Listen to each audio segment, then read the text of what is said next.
I was waiting for you to be done with whatever you're doing.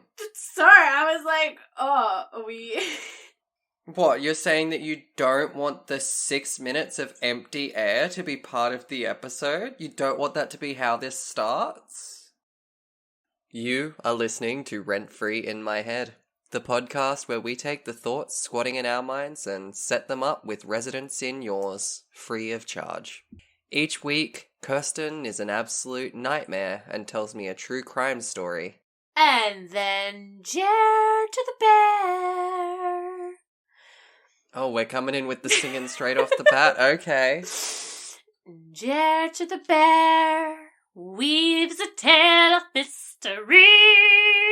For those of you who have stuck around in spite of whatever that was, I'm happy to tell you I actually haven't gone for a mystery this week, per se. It's still in my field because it's more the unknown, but it's not like a mystery to solve. It's just... Yeah, because we've solved so many of your mysteries. We have not. Rent Free in My Head podcast, solving mysteries since 2022. We solved that Hugo Wallace is not a real person. Oh my God. And then you found him, so he actually is a real person, I guess. He was at the rodeo, popping off. Apparently he's a lit dancer. He was, though. It was brilliant. But I've gone for something fun and spoopy this week.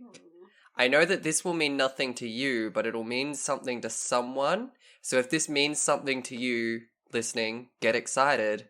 All I'll say is BEK. BEK?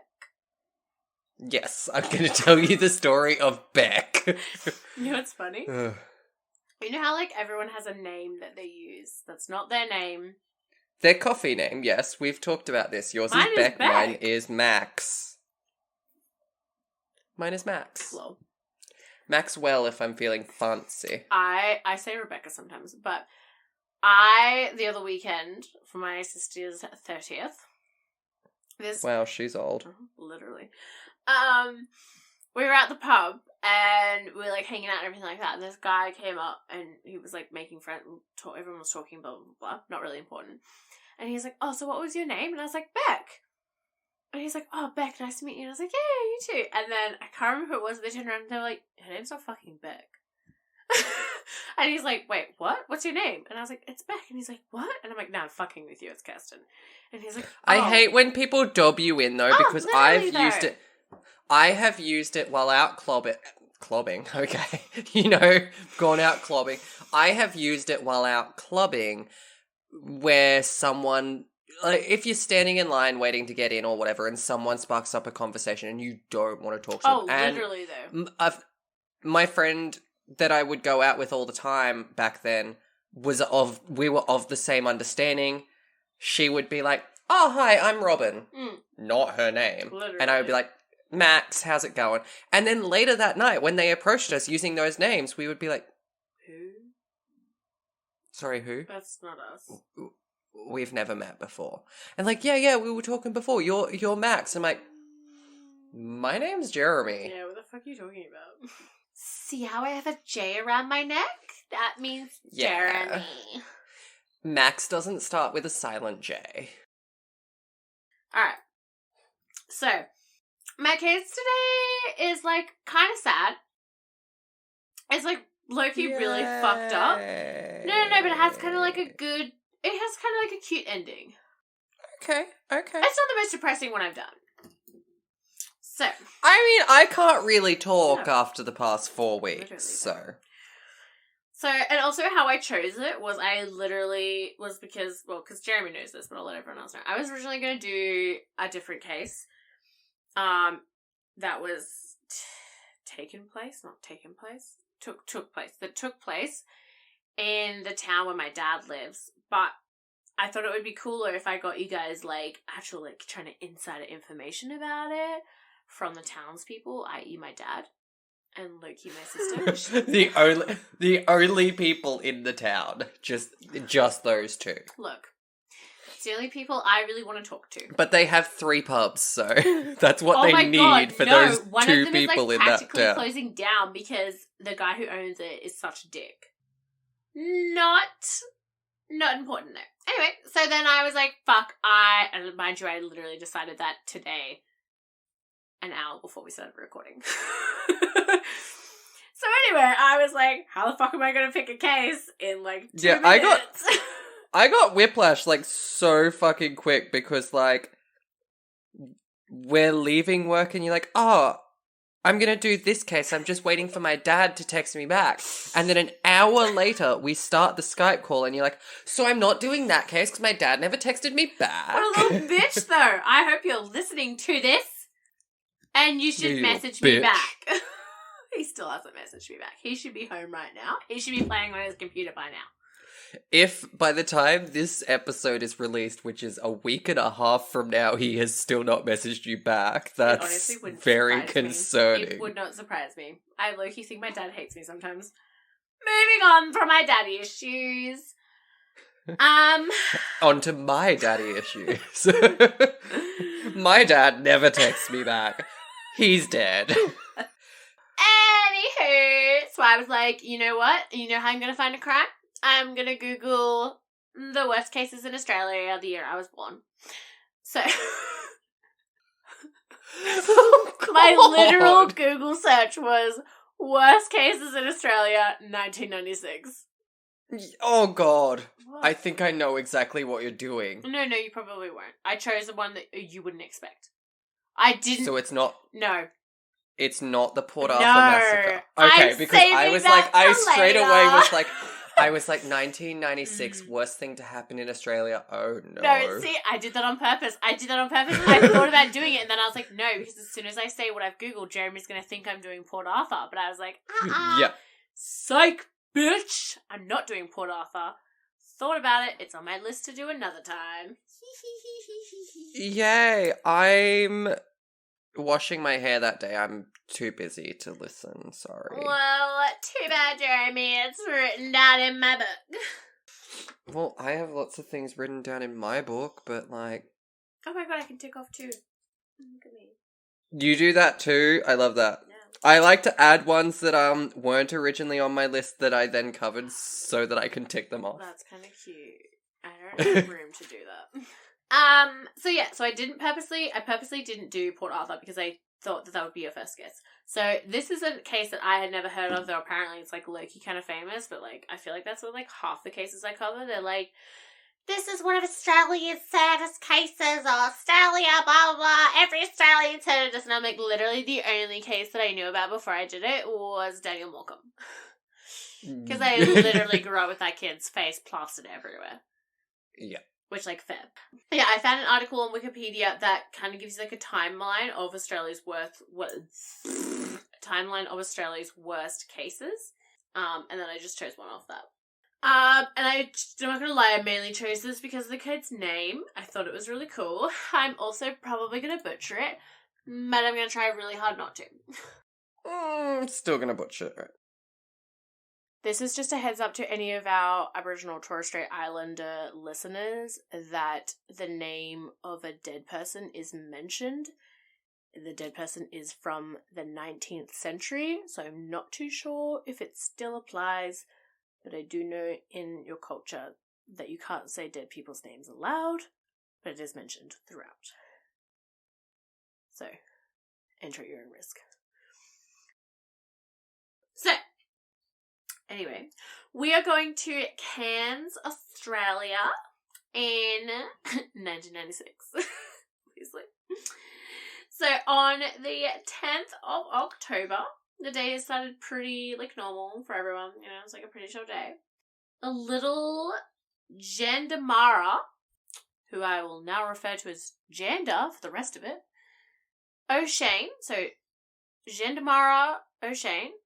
I don't know if there's a J at the top. I'm just kind of putting a J because I feel like it's right.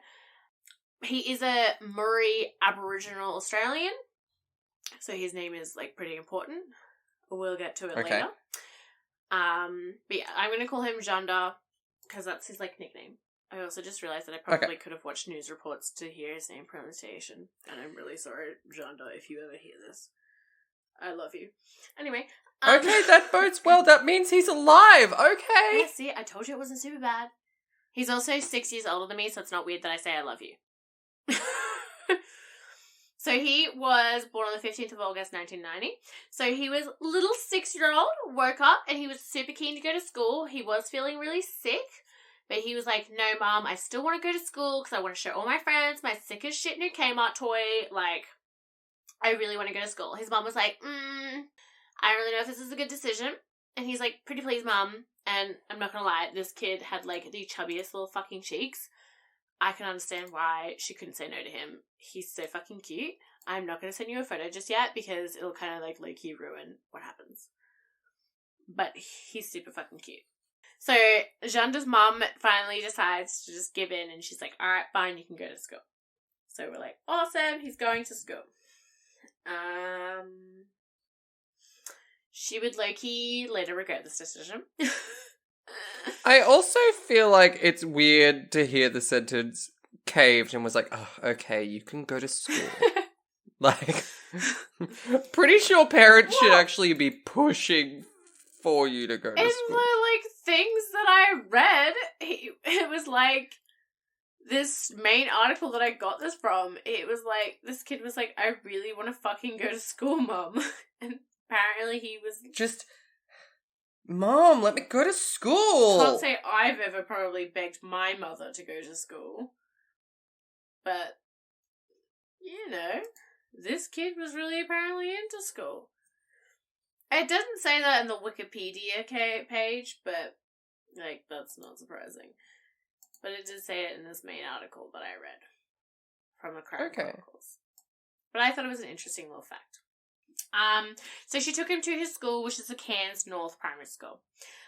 Now, from what I read about Janda as a little kid, he was a bit of a troublemaker and could be described as, like, the clown of his friendship group. He was always up for, like, doing something silly, and he didn't necessarily always follow the rules.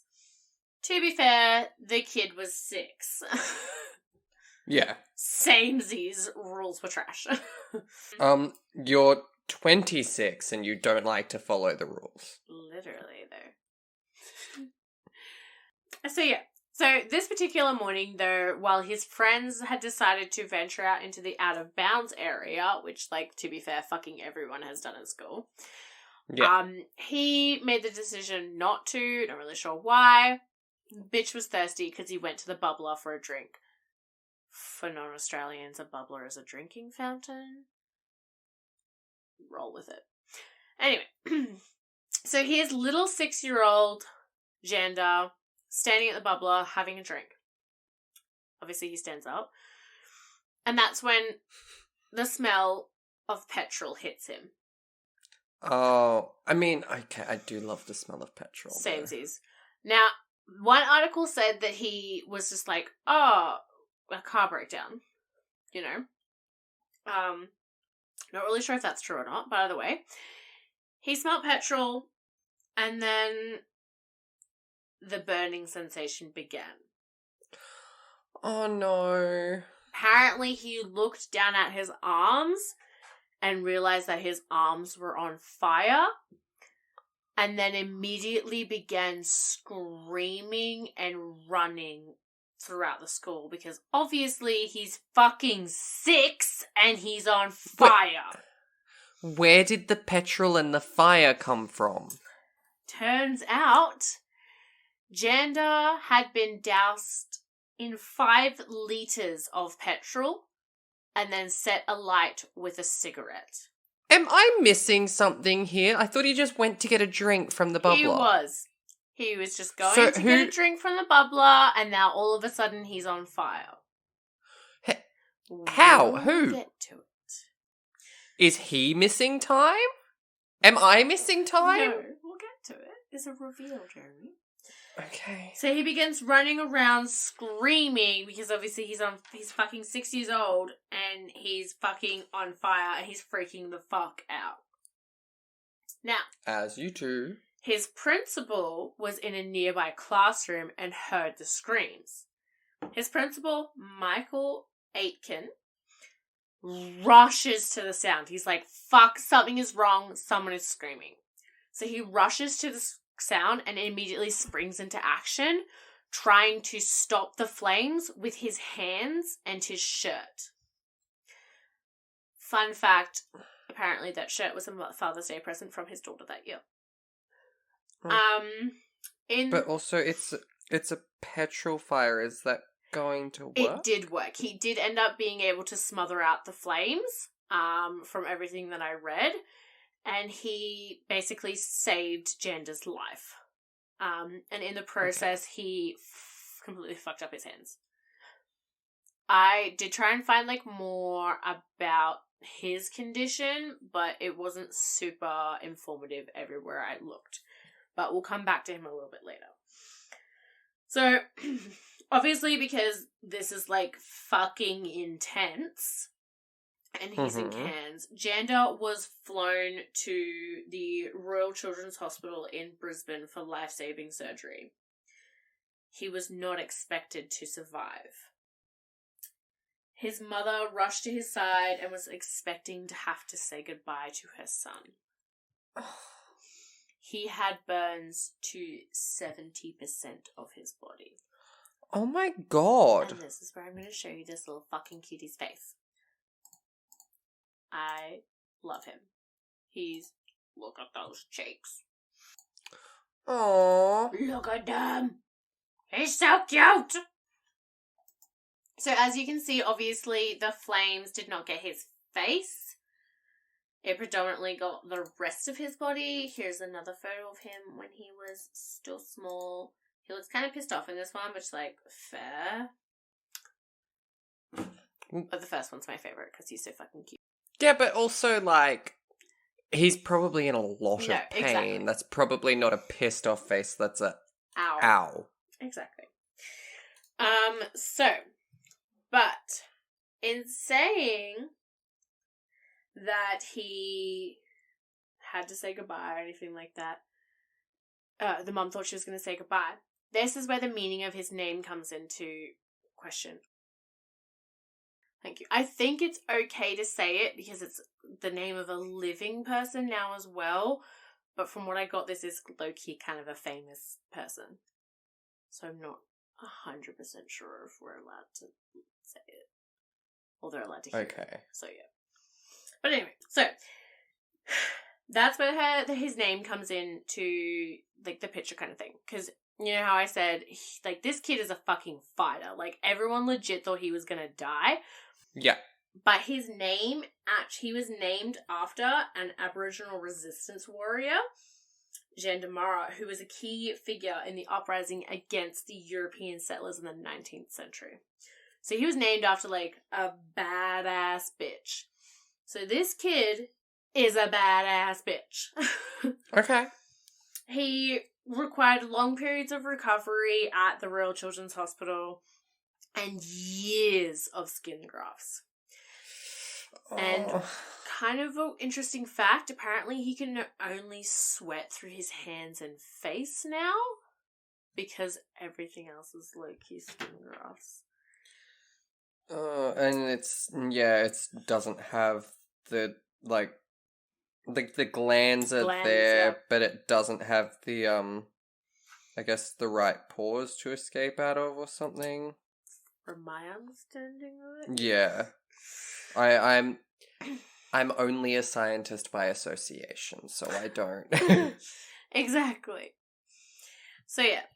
So now that we've got little Janda in a stable condition, we go back to the attacker. So the attacker, who, mind you, did not have any criminal history and was described as a drifter, was identified as Paul Wade Streeton. And he was arrested and convicted on the 5th of March 1997. So a couple, like 6 months after, not even 6 months actually, 5 months after the attack. He was sentenced to life imprisonment. Good, because he set a child on fire. in the school, a place where children are supposed to be safe. Yeah. It turns out that he actually was a student of the school. Okay, when he was a child, yes, I when guess, he was a child. Like... So the perpetrator, Streeton, was 26 when he did this. And he never offered any kind of explanation as to why he chose gender. The only reasons that have really come about is that he was bullied when he was younger, and one article said that apparently he had previously wanted to set his bullies on fire. So then he, as a 26-year-old man, decided to target a 6-year-old child who with had the cutest no little cheeks. connection, a completely innocent, Literally. harmless child. Who was just fucking having a drink from the bubbler. Anyway. We'll 3 get months. to how innocent and harmless children are. Oh, Jesus. 3 months later, he tried to appeal his sentence but was denied. Good. So I did mention to you earlier about this.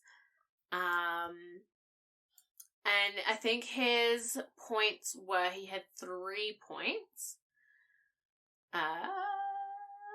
That apparently this trial was one-sided, on the heels of a virtual trial by media, because everything obviously was all over the news because he set a fucking 6-year-old on fire. Yeah. Also, if you don't provide any, reasoning or information as to why you did it, then are you really surprised that the trial was one-sided? Well, he goes on to say that... If you want to take the grounds of every tale has 2 sides, you have to tell your fucking side, mate. Literally, though. He also turns around and says, "My defense lawyers did little or nothing to counter this negative caricature and present a more positive alternative view of me. You set a fucking 6-year-old on fire! In addition, my lawyers had seriously misled me about the nature of the maximum sentence, which left me ill-prepared for this trial." So he's basically trying to be What about the maximum sentence that you gave this child? Literally. Thankfully, they didn't get life. Apparently, they nearly ended up getting life over. Instead, they just lost 70% of their skin. Apparently, he was told that the sentence would probably be about 15 to 20 years and had no objection to this, but he obviously does have an objection to a life sentence. He should have thought about that before he set a kid on fire. And then you're definitely going to love the next part. And I'm quoting, just so everyone knows, I'm quoting this literally from the appeal document. From, queenslandjudgments.com.au, case shit. And I just actually scrolled, and I lost my fucking place. Okay, there we go. You're doing great, sweetie. The next point in his written submission was as follows. "My crime was not cold, but a crime of strong emotions. Also, it's not premeditated in every way, as the judge claimed. My subconscious substitution of it for he was unfairly interpreted in the most negative way possible. My understanding is that he referred to gender as it throughout the trial." Also, yes, your crime wasn't cold because it literally involved fire. Literally. You fucking But also, asshole. how he's it was not premeditated in every way. Bestie... You have to I'd always just walk around with 5 liters of petrol ready to go, just in case I see a kid and I'm like... And then have a douse cigarette and on you as well. With a lighter. You obviously had fire. Yeah. Not premeditated, just out for a walk, just taking my 5 liters of petrol for a walk. "At my appeal, I want my side on these issues and many others to be given a fair hearing this time." And this is what he said about the whole... Dealing in particular with the use of the word it as a description for the child whom he's harmed so grievously. The appellant, who is Streeton, said that far from that word correctly indicating insensitivity towards the child, by an indication that he had depersonalized the child by calling the child it.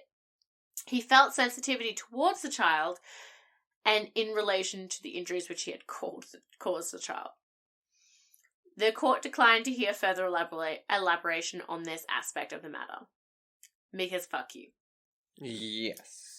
And then the third point of the case, the third point raised by the appellant in his written submissions was, the judge didn't seem to take much time to consider much detail in the case as she wrote up her sentence pronouncement in just over 20 minutes. Why does she need more than 20 minutes to decide you're a piece of shit for setting a 6-year-old on fire? Why did she need 20 minutes to begin with? She made spurious, unjustified claims of my supposedly lacking remorse or interest in the child's recovery. I have a lot to say on the contrary. Unfortunately, the judge seemed to have made up her mind already, and rather than try to inform herself about what kind of person I am, just wanted to listen to the prejudiced view of the prosecution. You set a fucking kid on fire. I'm just saying. It's... And he drew attention. His sentence should have been to be set on fire. Literally. But, like, he goes on to, like, this is, like, particular parts that he said in the trial. And this is supposedly his version of indicating remorse. I do realize that I've hurt innocent people who didn't deserve to be hurt. I really do believe, though, that things could have been done different so that my life could have been better. That's not showing remorse, bestie. No. That's just acknowledging that you've hurt someone. Yeah. He also and said... also, by being like, I wish I could have done something so that my life could have been better, you're also not showing remorse if you're turning it back to be about you. Yeah. No, don't worry. He fucking makes it about him every time. I don't have any ill will against the child. I feel both very upset about what I've done to innocent people and also still angry about what's been done to me. I know I've done something very cruel. It's always been my belief that in order to have a happy life, it is important to be able to feel happy about what you've done, and that is a priceless asset. I don't think it's possible. You know what else is a priceless asset? 70% of your skin not being burned off of you. I don't think it's possible to have a happy life if you're not happy about what you've done to other people. Yet you set a 6-year-old on fire. This part kind of... When also, he's literally making it all about him. No, literally though. This next part, again, makes him like himself. When I see programs like Doctor Who or MASH, sometimes it's pretty painful to watch because characters like the Doctor or Hawkeye, I remember wanting to be like, and when I see them now, I feel alienated from them. Why? Because they didn't set children on fire as part of their character arc? Because they're not shitty human beings? Technically, the Doctor's not a human being. I don't know. I don't watch it.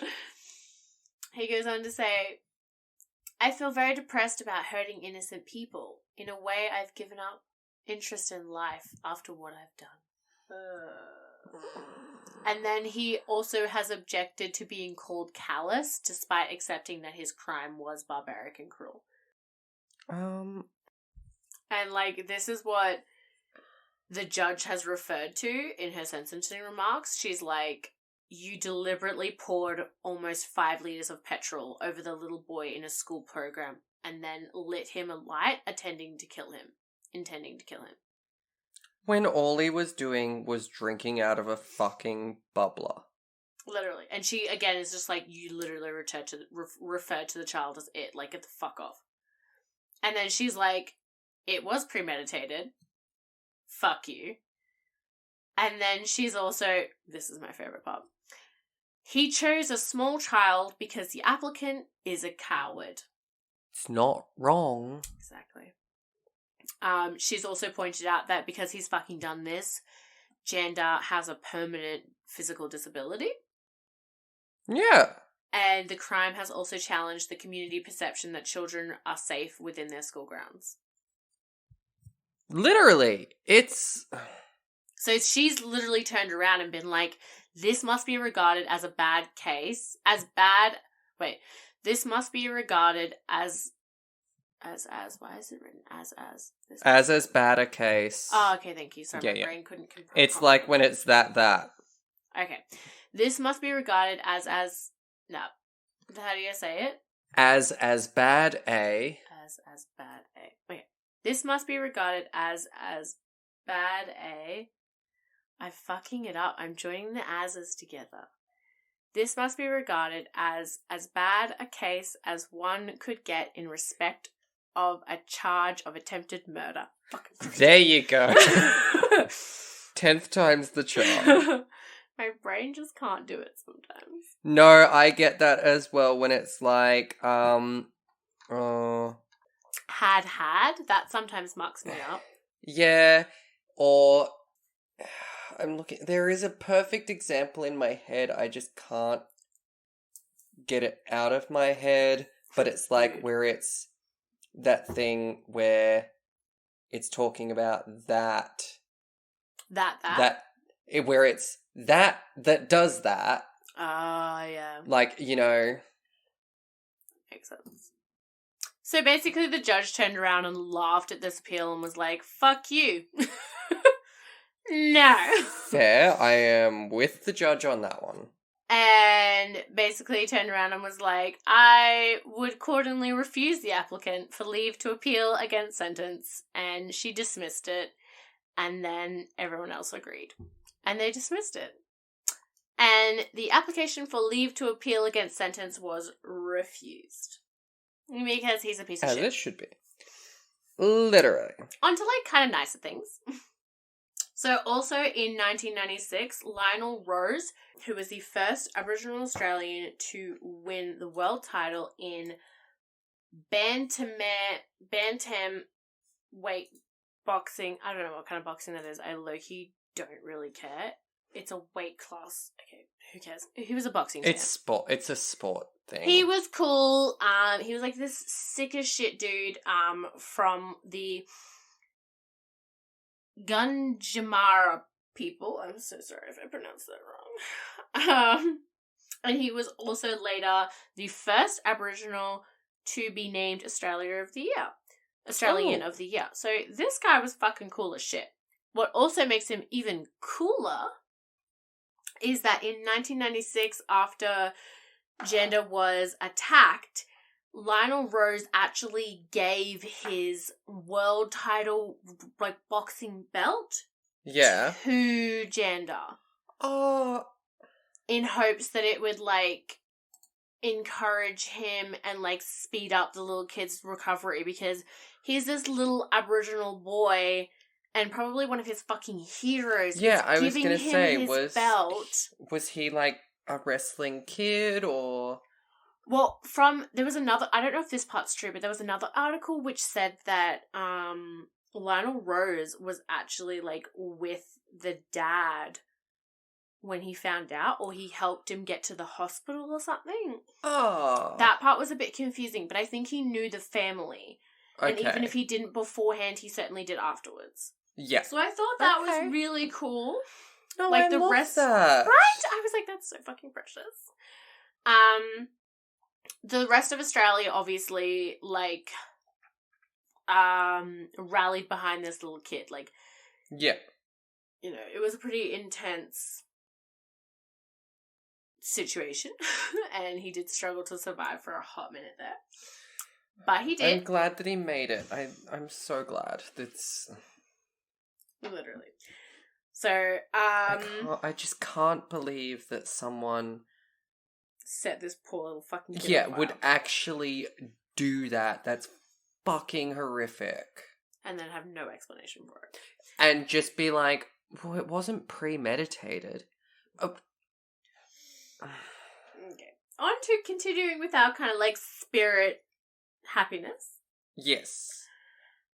So it turns out his principal, the one who saved his life, Michael, ended up working for several weeks after the attack, and then he eventually took 3 months off to just focus on his own mental health.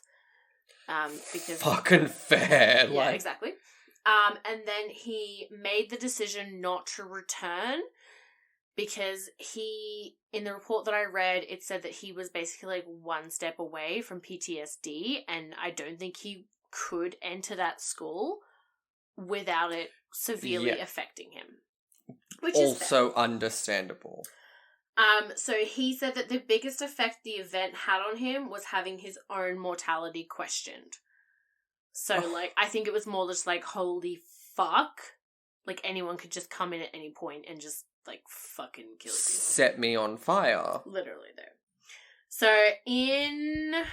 actually, I couldn't find out what year it was in, which was really annoying. Oh, almost a decade later. So, I'm assuming it was about 2005.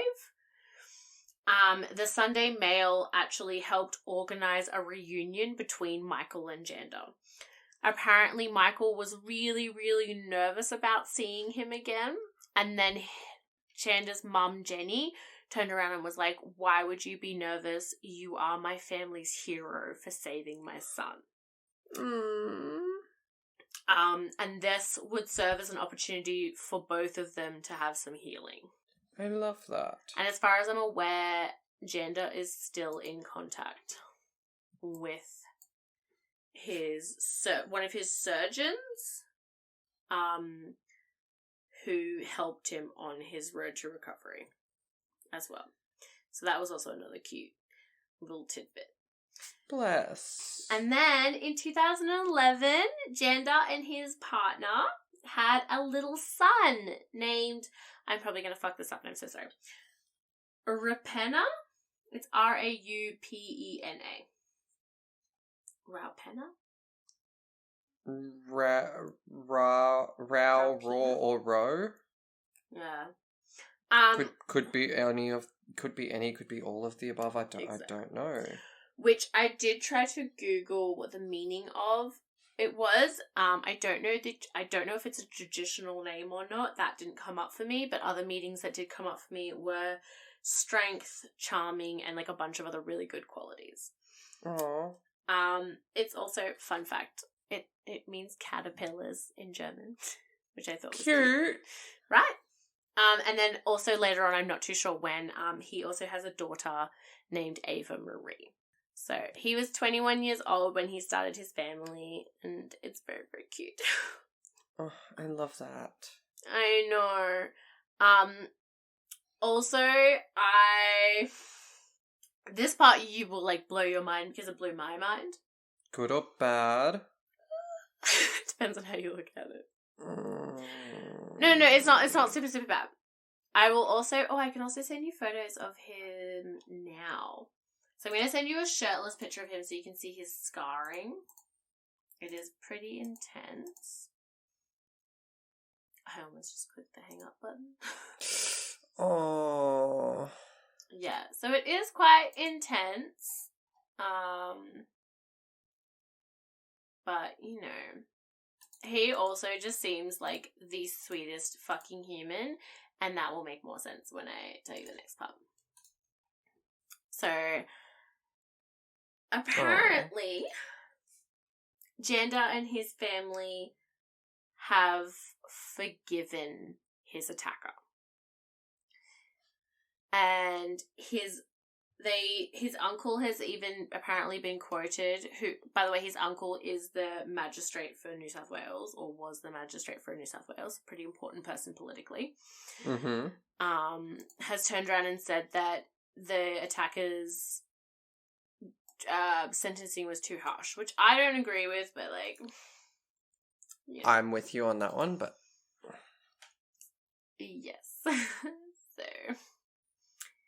and he's also the nephew of the Aboriginal and Torres Strait Islander Commissioner Terry O'Shane. So he's got some pretty important political ties. I do, however, think that is, that's really, really big of him. Really awesome of the family too. Janda has even said that he said previously in 2011 he would like to meet his attacker and just let him know that he forgives him. Okay.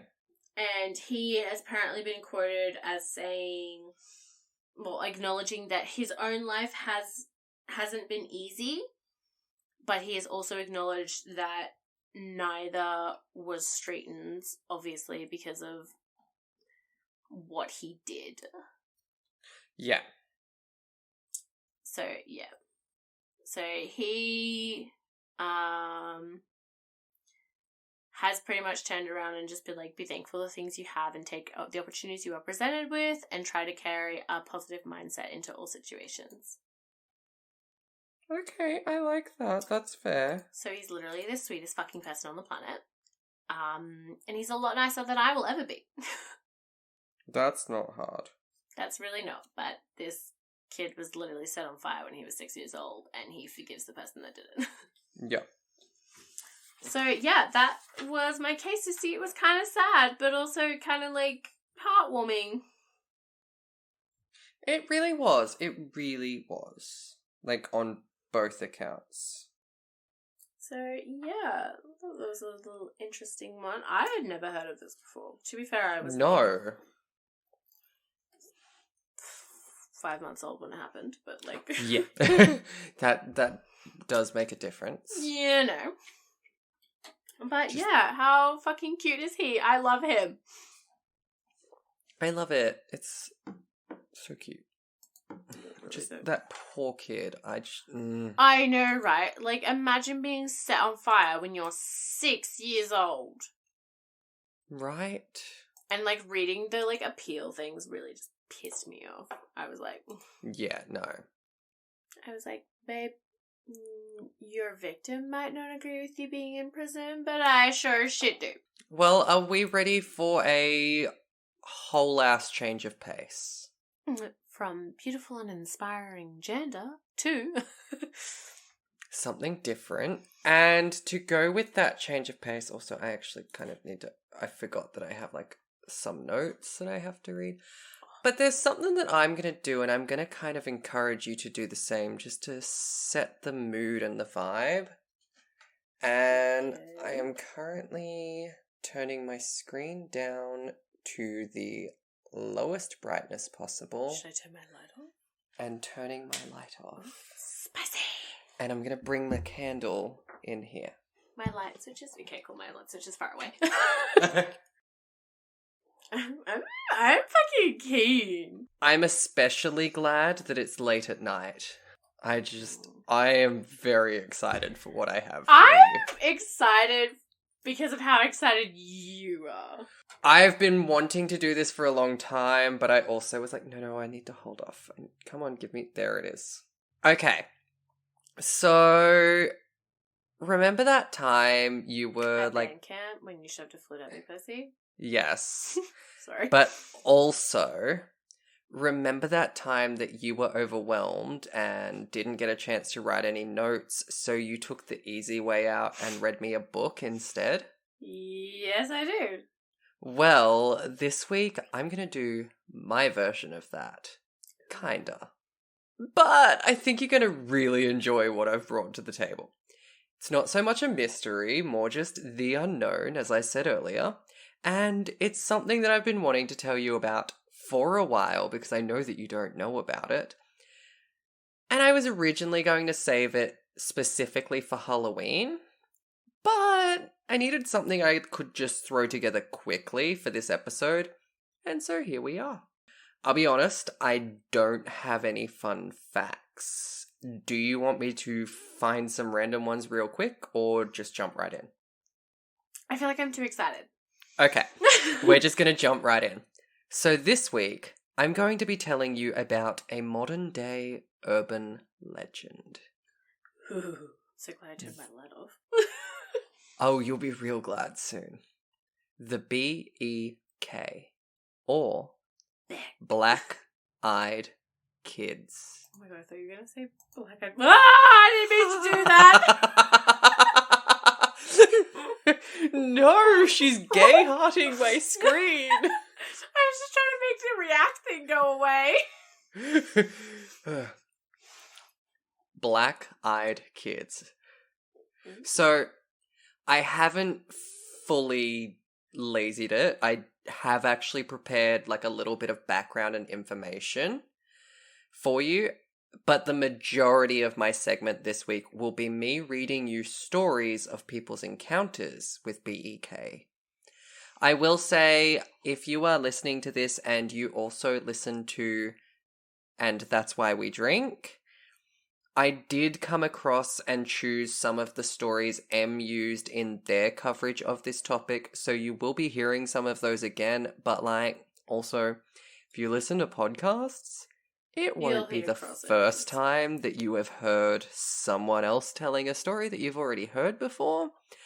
And also, I feel like my charm and like my flair for storytelling is going to add a whole different element to it. It'll make it new. It'll make it fun.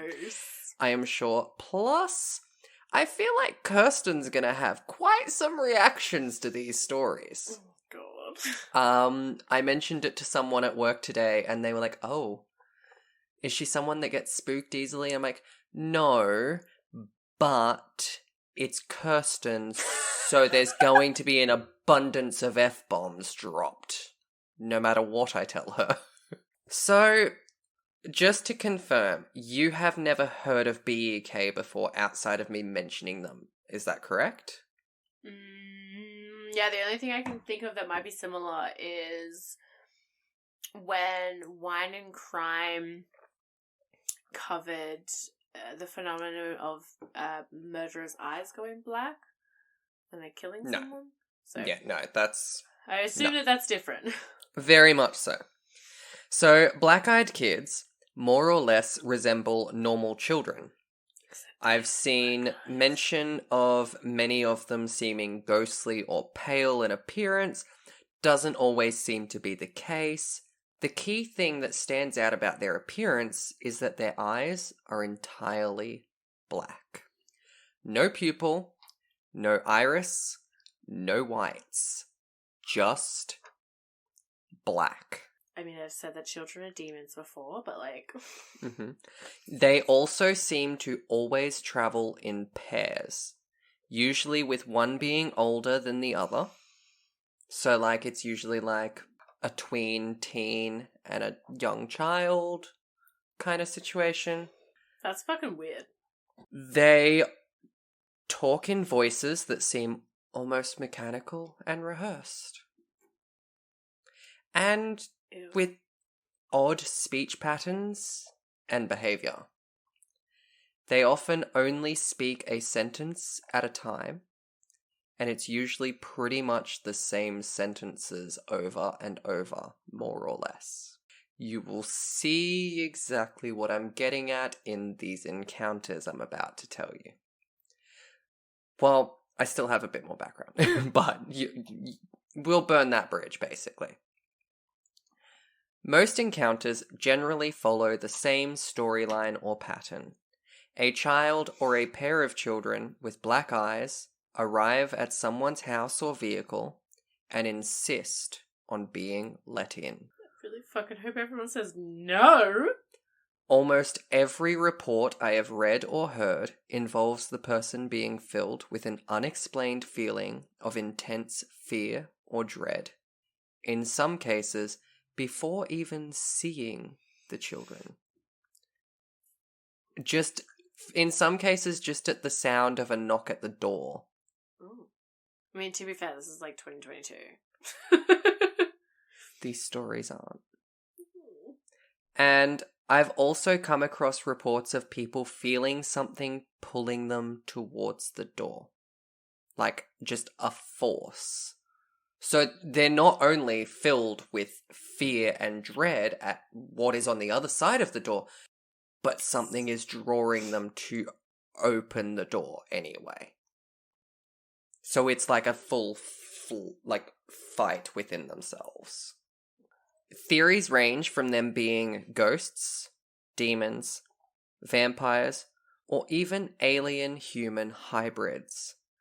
The vampire theory does make a lot of sense to me, looking at the whole needing to be invited in factor. That's very true. And then I'm also thinking of like different renditions of vampires that I've seen in the media. Pop culture. They're usually young, pale, black eyes are a common theme. Like that tracks for me. And then also the whole alien human hybrids tracks, like they look like a human, but something's still not Something's quite off right. about them. And listening to the encounters as well, you will hear like it's something trying to replicate a human. Mhm. It's yeah, like those two in particular make more sense to me because like ghosts, I feel like they'd just walk through the door if they wanted in. They can walk through anything. They're ghosts. Yeah. I've told you about my dad's encounter with ghosts when he was young, right? Mm. Yeah. And my nana coming home and just seeing him like curled up in a ball in the dark with all the doors locked, being like, and she's like, "What's wrong?" And he's like, "Ghosts." And her being her, she's just like, "You know they can walk through walls, right? And they like the dark." What a mood, though. I would be that mum. I also heard mention of a comic book series called BEK that created a rather sinister origin story for these beings. In the comics, regular kids who murder their families become black-eyed kids. That would make sense, though. I vibe with that one. Yeah. So I watched an episode of a PBS digital show called Monstrum, which I have bookmarked to come back to in future, both for my own personal viewing pleasure, but also for any time I wish to cover urban legends, cryptids, monsters in general, because with me covering the unknown, that fits within my field. So thank you. And basically that featured a doctor. I don't know what field her PhD was in, but it was a doctor, and she broke down what it is like, and she hosts all of these episodes, so I'm assuming her PhD has to do with like the field of monsters and urban legends and the likes. I want a PhD in the unknown. That would be cool. She basically broke down what it is about black-eyed kids that make them so terrifying, and she said that the eyes alone are unnerving, given the lack of an iris, as humans communicate with their eyes much like body language, and not being able to follow their gaze already would set you into high alert, but the age also amps up the terror factor. There's always something far more sinister or creepy when the monster in a horror movie is a child. Oh, literally, though. One of my favorite horror movies of all time is The Orphan. Well, I know she's not a child, but she looks like a child. Yeah. Well, Gage, my middle name, comes from Pet Sematary, which is a child that died and came back to life and murdered his entire family. Children are something that are normally so innocent and harmless, and yet suddenly here you are being met with something that's the direct opposite. That's yucky. So she broke it down to say that BEK are the result of four main threats intersecting: a natural wariness of an obscured or unnatural gaze, intergenerational conflict, the legacy of malevolent children in horror, and the ease in which the internet spreads urban legends. Because, as I said, this is a modern-day urban legend. This began in 1998, and with the rise in internet culture, it took off, especially with a lot of YouTube videos in the noughties confirming or being evidence of BEK. And so now I'm going to jump into reading some encounters to you, starting with the one that started it all. I just have to find the link to that article because if I want to keep it dark and spooky in here, I need to use my phone. Oh, while I'm looking for that, one quick thing that I should probably mention that I forgot about, because I saw it mentioned quite a lot. Apparently, they're more likely to show up to people who already know about them. Oh, fuck you, dude! Oops! Sorry about that. It's my bad. You're welcome. Jeremy's trying to get us all murdered. To be fair, I learned about them while listening to a podcast at 3 a.m. while working overnights and walking through the dark stockroom on my own. Fun. But yeah, no, I was like, should probably mention that. So yeah, now that I've told you about them, you might as well keep listening just to find out what you're in for. So this is from an article because it was the only place that I could actually find the original. Oh, hang on, in Bethel's report. I'm just seeing if it's going to take me to the actual story because I didn't know that this was a link the first time round. Oh, even better, this is in first person. Oh. Okay, this is his actual story rather than it being relayed. So, here goes the first reported sighting of BEK. This is what started the urban legend. However, this reporter swears that this actually happened and that this is true events. This was reported in 1998. He is an actual reporter as well, so there is reason to believe that it could be true. No. Here goes. Near as I can figure, this happened in 1996. I've managed to pin down the date that far. I feel like it happened in the spring or summer since I remember wearing a pair of shorts, but one of my great regrets is not recording the actual date of the event. After you hear the story, you'd think it would be something you'd never forget. But given enough time between, not the case. My memory, while good, isn't quite eidetic. I had gone down to the former site of Camelot Communications, one of my area's original internet providers, to pay my bill. At the time, Camelot was located on North First Street, near the movie theatre, in the shadow of what is now Chase. Then Bank One. I was using the light of the theatre's marquee to write out my check, which I planned to put in Camelot's night drop slot. Involved in my work, I never heard them approach. There was a knock on my driver's side window. 2 young boys, somewhere between 9 to 12 years old and dressed in hooded pullovers, stood outside. I cracked the window a bit, anticipating a spiel for money, but I was immediately gripped by an incomprehensible, soul-racking fear. I had no idea why. A conversation ensued between one boy, a somewhat suave, olive-skinned, curly-headed young man, and myself. The other, a red-headed, pale-skinned, freckled young man, stayed in the background. He's the one you need to watch out for. Ginger. The fucking redheads are the ones you need to look out for. Fucking rangers, man. Fucking rangers. The spokesman, as I've come to think of him, told me that he and his companion needed a ride. They wanted to see a movie, Mortal Kombat. But they had left their money at their mother's house. Could I give them a ride? Plausible enough. But all throughout this exchange, the irrational fear continued and grew. I had no reason to be terrified of these boys, but I was. Terribly. After a bit more conversation, I looked up at the theatre marquee and down at the digital clock display in my car. Mortal Kombat's last show of the night had already started. By the time I could have driven the boys anywhere and back, it would practically have been over. All the while, the spokesman uttered assurances. It wouldn't take long. They were just 2 little kids. They didn't have a gun or anything. That last part was a bit unnerving. Sketchy as fuck. I noticed that my hand had strayed toward the lock on my door. I pulled it away, perhaps a bit too violently.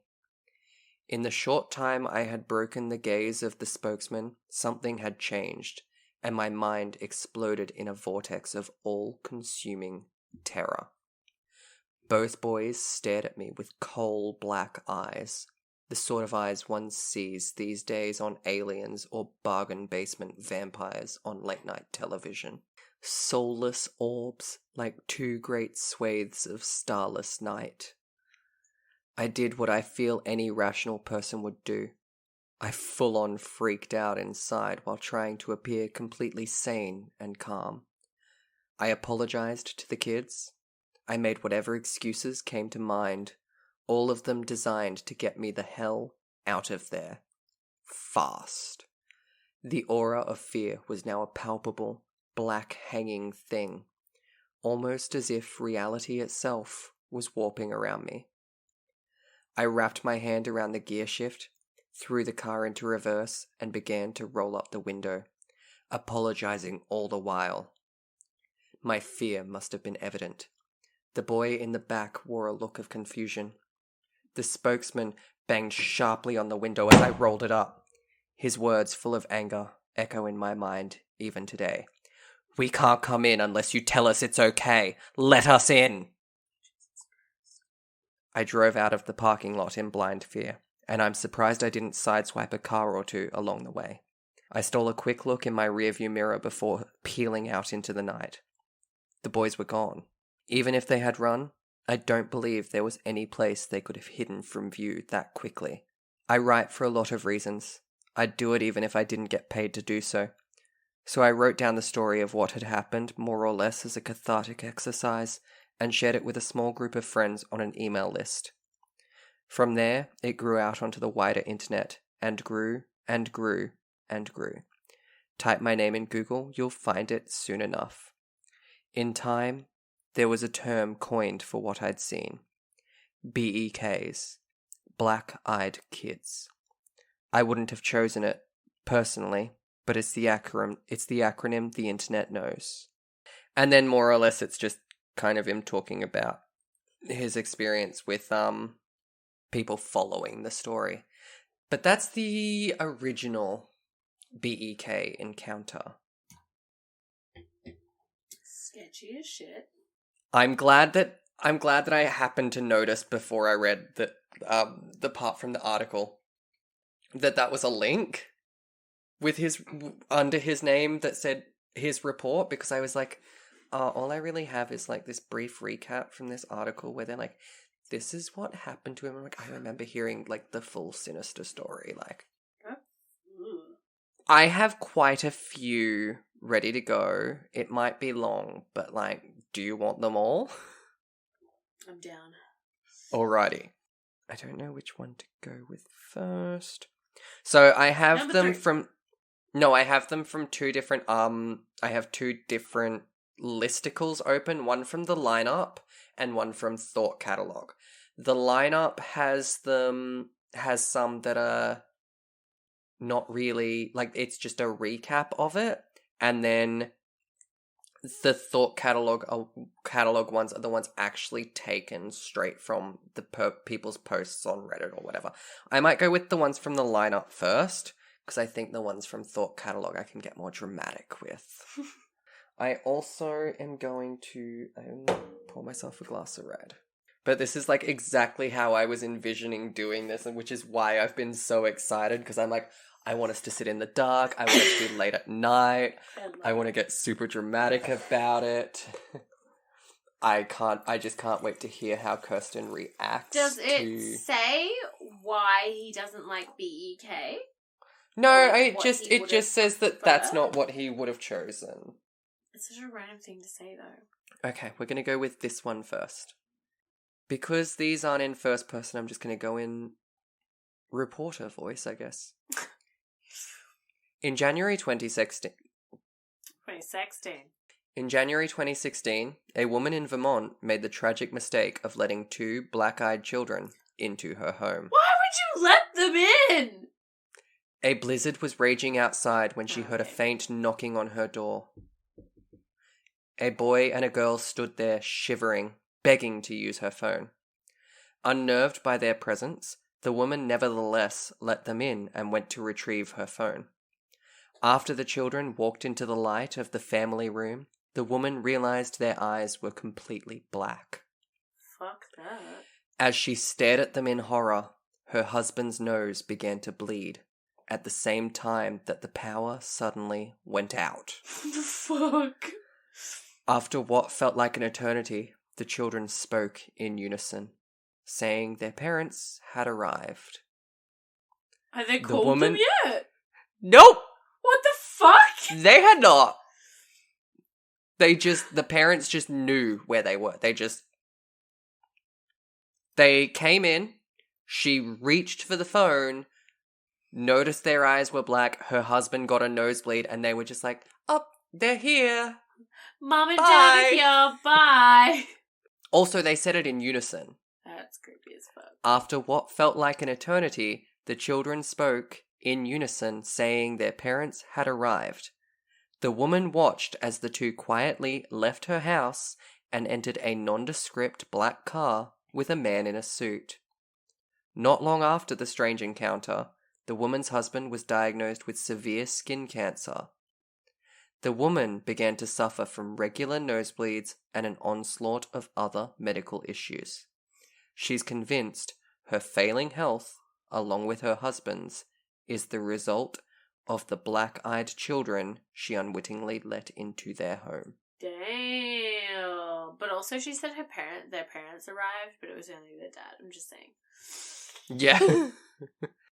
In 2010, a man encountered two black-eyed teenagers outside his place of work. It was an ordinary July night in Ohio, and he was in the middle of a night shift. Craving a cigarette, he stepped outside the building and noticed two teenaged boys across the street. As he smoked, he realized that the boys were staring at him.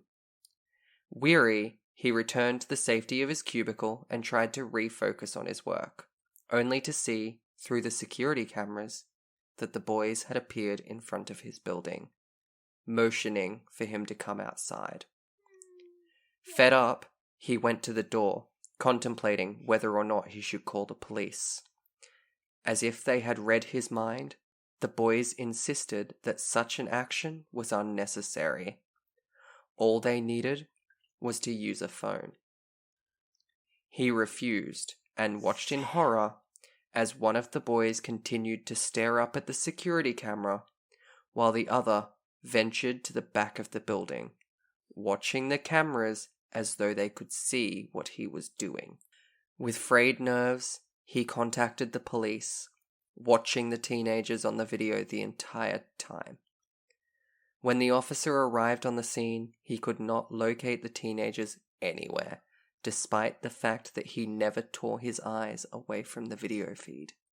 One evening, a recluse living in British Columbia decided to see a scary flick at the local movie theatre. Already on edge because of the film, he leapt from his chair when he heard a knock on his door later that night.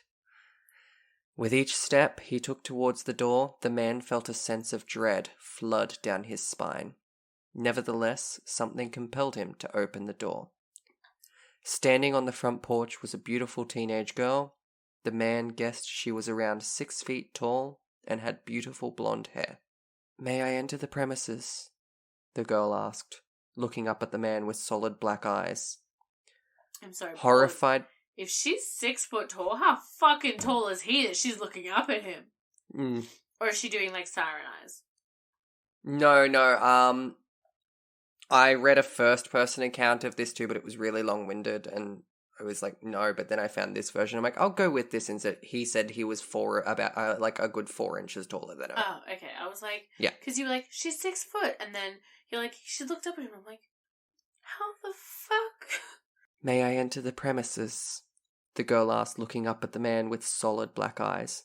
Horrified by what he saw, the man screamed and slammed the door in her face. He marched to his bedroom, pulled out a gun, and sat in a chair in the corner until morning. Jesus Christ. Hours later, the man went to retrieve his mail. The black-eyed teen was nowhere to be found, but the word "soon" was etched into his front door. How did he not hear that if it was etched? What happened? Did he die? Not that I'm aware of. In early November 2012, A woman was up late watching a movie with her cat when it suddenly leaped off her lap. Rude. The woman was left stunned as she followed her cat into the laundry room, but the cat refused to leave from its spot between the machines. Suddenly, the woman heard knocks on her door and figured that it was late trick-or-treaters. When she opened the door, the woman was met by 2 children, a boy and a girl. However, there was something strange about the children, who just stood there, looking into her house. Both weren't wearing costumes or holding any buckets. The boy suddenly asked the woman if her cat had left, which aroused concern in the woman. Then the girl whispered to the woman, "We need to get inside." The boy was staring at her and grinning. Feeling fearful, she noticed that their eyes were completely black. The woman shut the door and called the police. The police only found footprints that led into the forest behind the woman's home. It wasn't until months later that the woman found a makeshift bed in her gardening shed. Oh, dude. And this is the last one that I'm going to use from this listicle, and then we go into the first-person encounters. On Thanksgiving 2015 in suburban American... A suburban American, okay. Let's try that again. In suburban American. Yeah. Because it's American. On Thanksgiving 2015 in suburban America, a woman was enjoying the holiday on her own in her house when she heard a knock. It was around 7:30 p.m. when she heard a knock on the door. Believing it to be her neighbors, she opened the door without looking. However, there stood 2 boys outside of her door with an eerie stance. They avoided eye contact, but kept insisting to enter the house. The woman became hesitant, which is when the older of the 2 boys became persistent. It is here that they finally looked up, and the woman noticed that they had completely black eyes. She shut the door on them, but they continued to knock the door. Eventually, she fell asleep during the early morning with all the lights on and the TV playing, but when she awoke, she found all the lights turned off and the TV filled with black and white static. There had been someone, or something, in her house. I don't like that. That one doesn't quite match up for me because from everything else that I've read and heard, they can't enter without being invited in like a vampire. But I still thought it was creepy and I was like, okay. But now we're going to go to the other article. Some of these are long and I'm going to kind of not paraphrase them, but like skip paragraphs that aren't essential. Yeah. Yeah, we'll start with that one. It almost felt like a dream. I woke up to my dog, Lucy, barking. She was upright on the bed where my husband and I were sleeping with our 22-month-old daughter, staring at our door like an unknown stranger was out there rummaging around. I thought she was just freaking out over house noise. We'd only had her for 3 months and she was still a puppy. It could have been anything. Our roommate, a creak from the house settling, the awnings moving outside in the breeze. I wasn't too concerned initially. I decided the best bet would be to open the door and show her nothing was there. It sounds a bit silly, but it's what we do with our daughter when she gets scared, and I figured it should work with a puppy too. I opened the door and she raced to the front door. She stood there, snarling at the door. It was an angry, violent growl, one I had never heard her make before. I looked groggily at her and opened the baby gate blocking the doorway, planning to open the door and show her everything was okay. The second my hand reached for the deadbolt, Lucy went wild. She started barking and jumped toward me, and when I touched the metal, she suddenly changed her temper. She whimpered, almost like she was afraid and backing down. As her mannerism changed, so did mine. I wasn't calm anymore. My heart was racing and sinking at the same time. I had been flooded with a mixture of fear and dread. I looked through the peephole. I can't explain why I did, but I looked. Outside were 2 kids. One was just a smidgen shorter than me and didn't look much younger. I'm 21, and she looked to be 16 or 17. She was slender and pale. Her hair was a light shade of honey blonde, and she wore it long, about mid-back, with long, thin, blunt bangs in the front that covered most of her eyes. She wore jeans, a light wash that's popular right now, and a thin-looking olive-coloured pullover style hoodie. She held the hand of a small girl who looked to be around 3 or 4, in the same style jeans and a button-down ivory cardigan. The smaller one looked at the floor shyly, but had the same shade of hair tied back in a ponytail. She held a stuffed toy under her free arm, and it was identical to one my daughter has, as was their style of dress. Had it not been for the feeling of overwhelming dread and fear, I probably would have asked these children in and given them some tea or hot chocolate to get them out of the bitter cold. Something about them seemed off. At this point, I hadn't made any noise. I hadn't shushed the dog or grumbled. Nothing. I hadn't turned on any lights either. These kids had no indicator that I was at the door. The older one spoke. She had a voice that was mature, confident, strong, and accentless. She held her head tilted downwards, and I couldn't see her eyes. She said, "We have to use your phone." I stood frozen in fear. How did she know I was there? She raised her head to face me directly, and that was when I saw her eyes. There was a reason I couldn't see them through her bangs before. They were black, or midnight blue, or a dark, dark purple. They were otherworldly. She said, "Our mother is worried." As someone who has always been interested in creepy stories, I knew what she was the second she looked at me through the door. I've never been one to believe in these things. As a staunch atheist and skeptic, when it comes to the paranormal, I had written off many a ghost story from friends and family members eager to tell their tale. I didn't believe it. Still, I couldn't rationalize my way out of this. I was standing with nothing but a thin wooden door between me and a BEK. There was no questioning what was right in front of me. I did not answer her.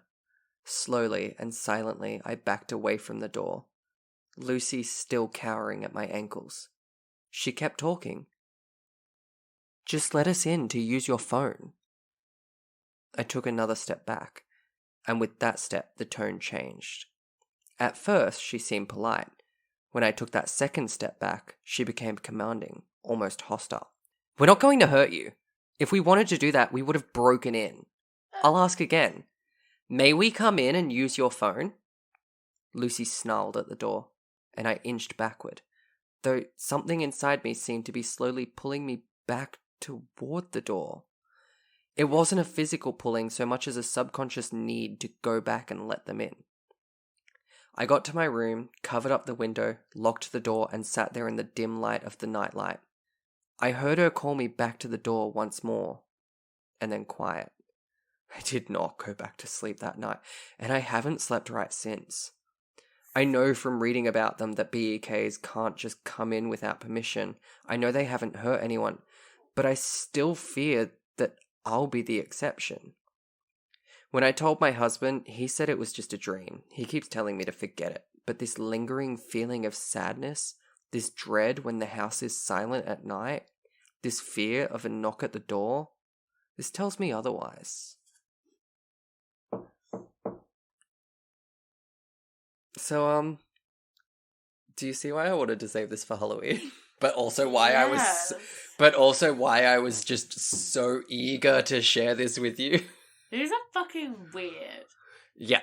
And while I know that you're not someone that gets spooked easily, I also know that it's enough, because I know these stories already, and even just reading them, I'm still getting chills going up. A part of me is feels yucky. I'm yeah. Ugh. Yeah. I mean, it's also like 11:45 at night, and we're in the dark and doing these. Very true. But also before, when you were reading one, I thought I heard something, and I was like, the fuck is that? I think it was literally like 2 minutes after you said, you're more likely to see them if you've heard about them, and I was like, are you fucking kidding me, Jeramie? I can't believe that lady let them in. Just wait, you'll find out. I'm not even safe in an apartment. I was gonna say, are you safe up there? Because they have to ask to get to... We'll burn that bridge. Actually, we'll burn that bridge. So it had been a slow trick-or-treat night in our neighbourhood that evening, which is pretty odd in itself. We usually have kids from different areas dropped off in ours and have a constant parade at the door. That night, I'd say we'd had no more than 8 or 10 groups of kids come by the entire night.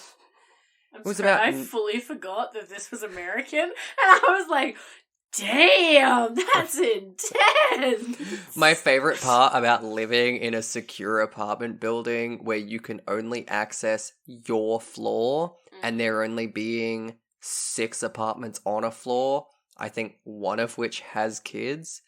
I have not had a trick-or-treater the entire time I've lived here. So cute. Though one kid? It wasn't last year. I think it was. I feel like after tonight, you're not going to like trick-or-treaters anymore because most of these stories occur on Halloween. Okay, no. This little fat shit. It was a couple of years ago now because of COVID. I had a big bowl of candy that I'd specifically bought for Halloween. Mm-hmm. And I was just, Is the fat shit you? No, it's not me. Did you eat all the candy? Solid question, because I did snack on it a little bit. But no, it's not me. Because I've met you, yes. And I think I was just kind of like, probably a rookie mistake, the Americans will say. But I was letting them, like, take the candy out of the bowl themselves. Because I always thought that was, like, cooler when you were a kid. You know, you got to take your little candy, you know, teach some respect. How much can your head little grab? fucker grabbed a massive handful, puts it in his thing, and then I went to take the bowl away. He fucking grabbed a second handful, and I was just like, He double dipped, and I was just sitting there, and I was like, what? And then his older brother was like, oh, whoops, and I was like, whoops.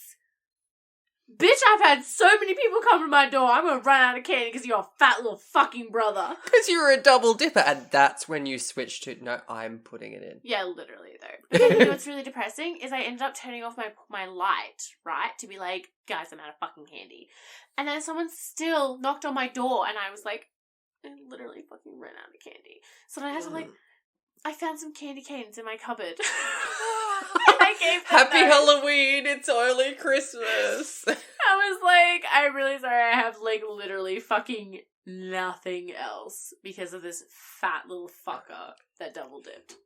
So I grew up in a household where, I mean, I love Halloween and my parents both think it's and the concept stupid. of it come from a family that don't. I mean, but like, we would literally purposely go and have dinner at someone else's house so that we wouldn't have to deal with it, because in the house that we lived in at the time, it was literally our front door was right in our lounge room, and it's summer in spring, but it's basically summer in Queensland, so you had to have the wooden door open so that the screen door let some air in. Yeah. So, and then people would be like, oh, you're home. Great. Trick or treat. And we were like, we can't sit and watch TV and have... And then we were ecstatic when we moved because the living room was way all the way down the hall. So all we had to do was turn off all the lights. That's what I tried to do. And we kept the TV turned down really, really, really low. So this happened So then if a kid did knock on our door, we could pretend we weren't home. But yeah, we used to just go and have dinner at someone else's house. That's what I tried to do. I turned off all my lights, including my porch light. I turned off everything, but I still wanted to watch TV. So the only light was my TV, and they still fucking knocked on my door, and I was like, fuck. Yeah. But yeah, not something I've had to worry about since I started living in apartments. But also, speaking of trick-or-treating, I once went trick-or-treating and I lived near the fire station. Mm-hmm. And we decided to go to the fire station, and they actually gave us, like, chocolates. And then they also gave us, like, you know, the, like... Did they give you any matches? No! You know the koala with the stop, drop, roll koala? Yes, I do. They I don't know gave us, his like, name. koala merch from that. I got, like, a free ruler and shit. Speaking of matches, I do actually... So, Mateo's overseas. He's due back any day now, which is great. I have his keys so that I can, like, go and open windows every couple of days to let some air in, check his mail. And it was already, like, understood that Reese and I were going to spend some time there hanging out because we have plans closer to his place during his time. So the first like the night that we stayed there, I messaged my friends and was like, messaged some of my friends and was like, this feels really weird because, like, we're staying at his house and he's not here. And someone was just like, just think of it like an Airbnb. And I was like, an Airbnb that already has my pajamas and all of my streaming logins. Okay. Cool. Weird, but I can get behind it. Personalised so then when I was Airbnb. So then I was sitting there and I was like, yeah, it's an Airbnb. It's like a hotel. He has 10 boxes of matches under his TV. What? I don't know. I have never once seen him use a match. If this is like an Airbnb, then they're just, like, free for the taking. So I took a box of matches. You took and I'm all staying. Of them? No, I took a box of matches. Oh, I said I took. I'm staying there again. I'm staying there again tomorrow night. And guess what? I'm taking another box of matches because it's free gift with purchase. Like, anyway, back to the spooky ooky. Back to the demon children. So it had been a slow trick-or-treat night in our neighborhood that evening, which is pretty odd in itself. We usually have kids from different areas dropped off in ours and have a constant parade at our door. That night I'd say we'd had no more than 8 or 10 groups of kids come by the entire night. It was about 9:30 p.m. and my husband and I were sitting in our family room watching some of these ghost shows based on supposedly actual events. Like I said, I don't believe in that stuff, but I do like a good ghost story now and then, and it was Halloween and all that. We hadn't had any activity at the door in over half an hour, and it was getting late, so we decided to turn the porch light off and let our dog Chloe out of her crate. She's an American bulldog and is very docile, but we put her in her crate because we were afraid she'd try and get out to play with all the kids, and I did not want to chase her down the street. Mood. Also, we didn't want to scare any of the kids because she would look a little intimidating to younger kids. So I turned the outside light off, let Chloe out, and she followed me back to the couch and lay down at my feet. It was getting close to 10 p.m, and my husband decided he'd had enough fun for the night and was going to go upstairs, take a shower, and get ready for bed. What a fucking pussy. Jeez. How dare he? After all, it was Thursday. Not an excuse. Who even says that? After all, it was Thursday and he still had to get up early the next day. Okay, I wake up at 5 a.m. for work every day. Most nights it's like 11:30 before I'm finally like, okay, bedtime was an hour ago, dude, you need to go to bed. I do have a designated bedtime, I just never listen to it. Mood. Because I'm not a fucking pussy. Mom didn't raise no... Well, Mama didn't raise no weak-ass bitch. I am a bitch, but... Not like a weak-ass bitch. No. Where was I? My husband went to bed because it was Thursday and he has to get up early in the morning. So that left me alone on the couch with Chloe. Now, just because I don't believe doesn't mean those shows don't freak me out a bit. And being alone now watching, I'd have to say I was kind of on edge, as it were. It wasn't long after I heard the upstairs water for the shower turn on when there came a light at the front door. My initial reaction was, what the hell, really? It's almost 10 p.m. Go home. But soon, an uneasy feeling came over me. Why the knock? Our doorbell glows, and in the dark without the porch light, it would be extra obvious to anyone there. You can buy glow-in-the-dark doorbells. I know, right? What? I mean, I don't need a doorbell, but I want that. I need a doorbell. I paused. I couldn't really just ignore it. Our front door has a big beveled glass panel, and anybody right at the door could see in enough to see someone was in the family room watching TV. Mm. It would be pretty rude for me to just sit there and not answer it. Again, from the door. I glanced down at Chloe and she was gone. My gaze followed her usual path to the front door, expecting her to be on her way there as she normally does, but nothing. She wasn't there. I stood up to look around the room better and found her crouching by the back door like she was wanting out. However, she never asked to go out like that. She always comes and licks my hand or, puts her head on my knee. This was totally out of character for her, and I have to say, heightened my anxiety. Chloe, crate, I said. She just turned back to look at me like, hell no, lady, I ain't moving. Mm-mm. I yelled up to my husband, but if he was already in the shower, I knew there was no chance of him hearing me. About that time, a car drove down our street and cast just enough light on the door to where I could see the silhouettes of two small children through the glass. I instantly felt relief. It was just some kids. Probably a couple of my neighbors on their way back home that just wanted to stop by and show me their costume or something. Ew. I headed to the door and looked back to make sure Chloe wasn't going to follow. What a great watchdog, I thought to myself as she just sat there. I turned on the porch light when I got to the door, and sure enough, I could see through the glass that it was a couple of pretty small kids. A little late for such young ones, I thought, and I began to wonder about what kind of parents would let their kids run the street that late at night. I only opened the door enough to where I could block Chloe's escape if she decided to grow some balls, which was only about 2 feet. What struck me immediately as odd was the kids weren't wearing any costumes. They were in normal street clothes. Also, no customary trick or treat either. I began to feel very uneasy again. It was a girl and boy. The girl, to my left, was older. I'd say about 11 or 12. I could tell she was blonde, but I couldn't make out any distinct features, as our lights are from high above and on columns at the front of the porch, so most of the light was coming from behind. I had not opened the door wide enough for any light from inside to hit them directly. The boy was younger and about a foot shorter, I'd say 8 or 9, and looked to have light brown hair. The girl very politely spoke up. Ma'am, can we please come inside and use your phone to call our mum? Do you see what I meant when I said they generally use the same sentences? Yeah.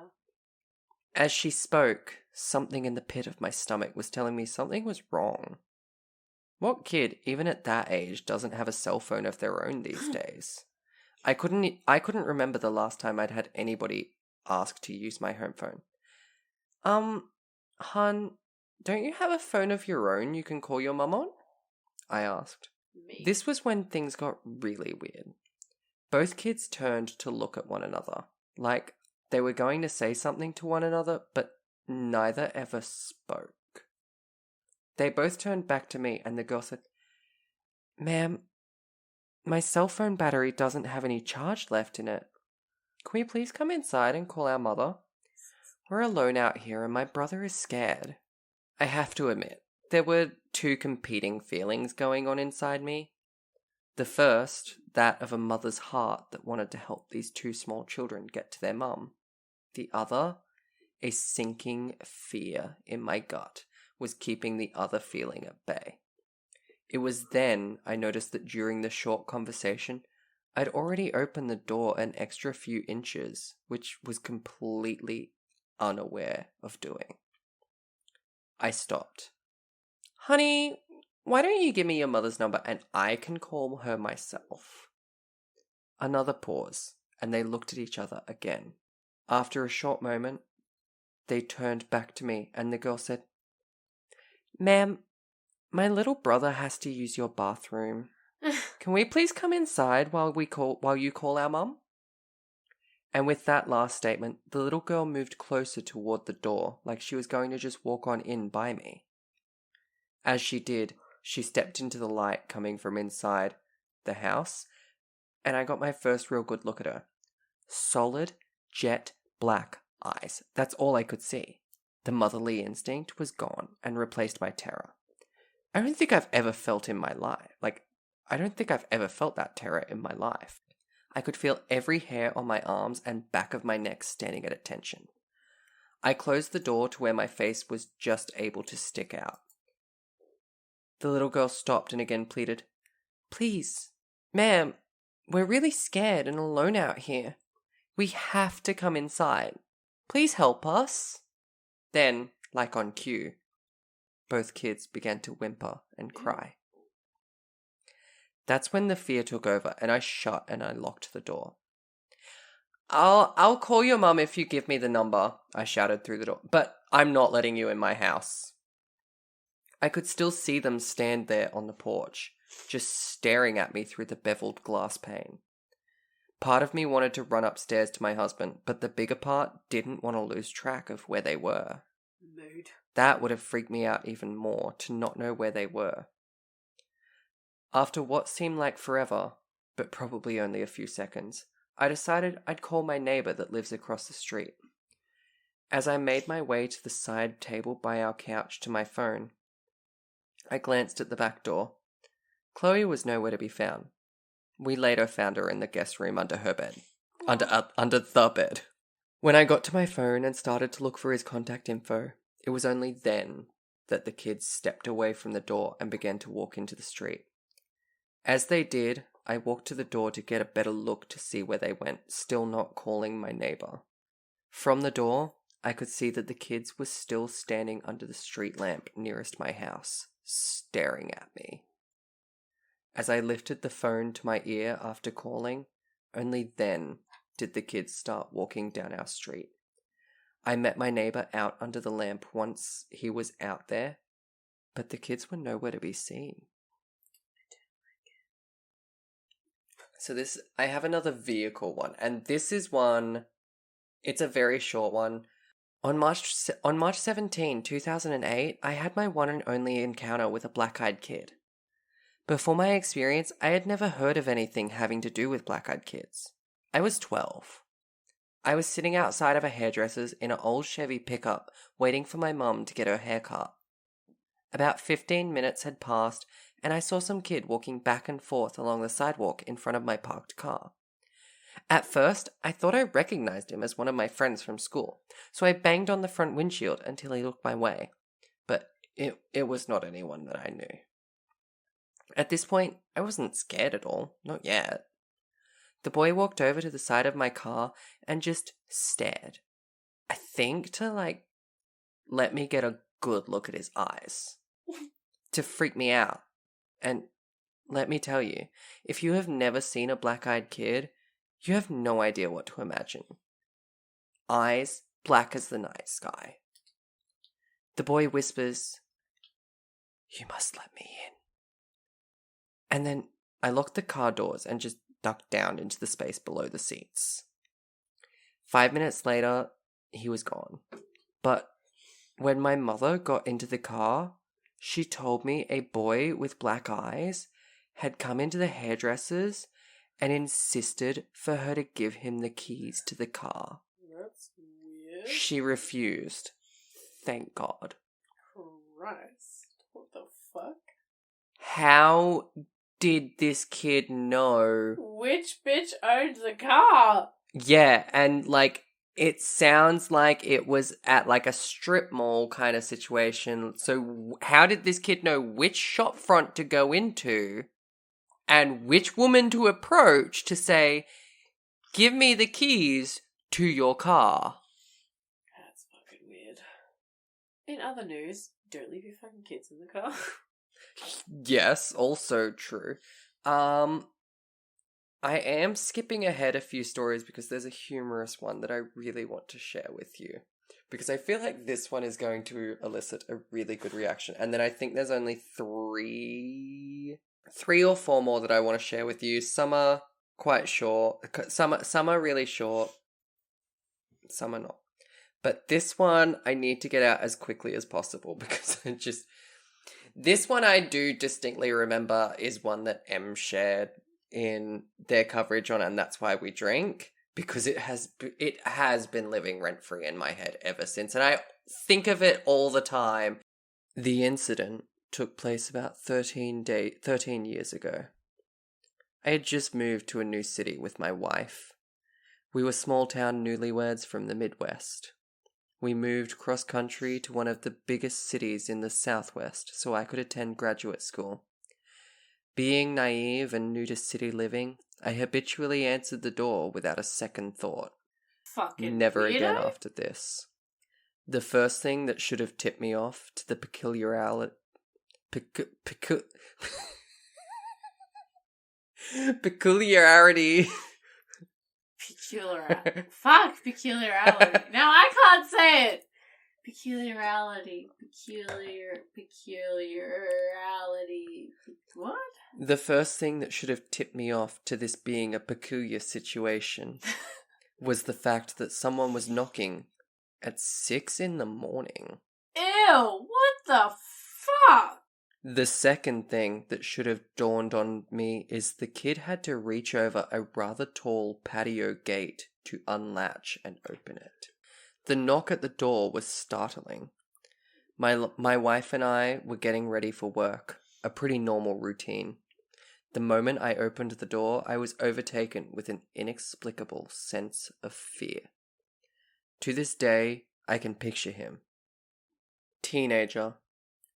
Average height, average build, knee-length black leather coat, short black hair, and sunglasses. It's fucking Matrix kid. It's fucking Keanu Reeves, just like... It's Neo! That's his name, there it is. The sunglasses at 6 a.m. struck me as odd. And even more odd, It'd be quite sunny at 6. he was eating an apple. Well... What the fuck? Yeah, who eats an apple? What the fuck? At 6 in the morning! Yeah. No, that's fair. An apple was it? An apple kind? Oh, Jeremy. Oh, I'm assuming it wasn't a The Samsung kind of Granny apple. It was probably a Oh. Macintosh kind of apple. I meant, was it like a Granny Smith, Pink Lady? It doesn't say. I'm gonna say probably a Red Delicious. Ooh, alright. Okay, continue. Not my favorite, but I do enjoy a good Red Delicious. not bad, I don't like Granny Smith because they're too hit or miss. Mm, They are that's true. either insanely tart or pure flour. Mm. Red Delicious, I think it's either they're bang on the money or they're a little bit bitter. Whereas Pink Lady, you can fucking never go wrong with a Pink Lady. The sunglasses at 6 a.m. struck me as odd, and even more odd, he was eating an apple. He was very polite and asked if he could come in and warm up. I said no, closed the door, and slid the security chain in place. A moment later, another knock. I opened the now chained door, and before I could speak, he again asked if he could come in and warm up. No, I reply, and attempted to close the door. But before the door could shut, he put his hand out, stopping the door on its hinges. He looked directly in my eyes, still wearing his sunglasses, and said, I'm sorry. And said nothing. He looked directly in my eyes, still wearing his sunglasses, and said, "Can I at least get some ketchup for my apple?" What the fuck?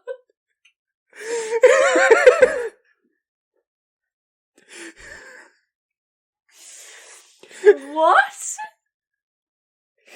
Ketchup for your apple? I know you're like a little murderer, but what the fuck do you need ketchup for an apple? I'll go into a little bit more thought after, like, let me just, I'll go back, try and say that again with a straight face, and then...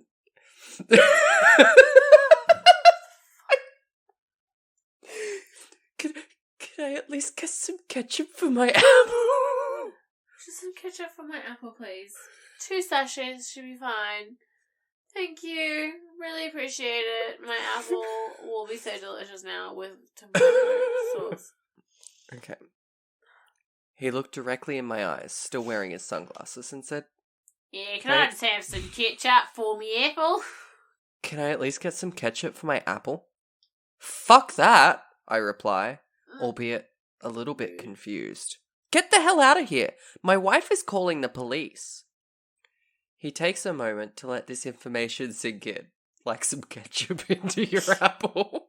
Lowers his glasses, revealing eyes as black as obsidian, and says, No, you won't be calling anybody. Ew. At that moment, I force the door closed, lock it, and call out to my wife. She's scared shitless, hiding in the bedroom. All jacked up on adrenaline, I rip the curtains back to look out the window next to the door. He's gone. Absolutely no trace of him. I go out on the patio. He's doused in lemon juice. Yeah.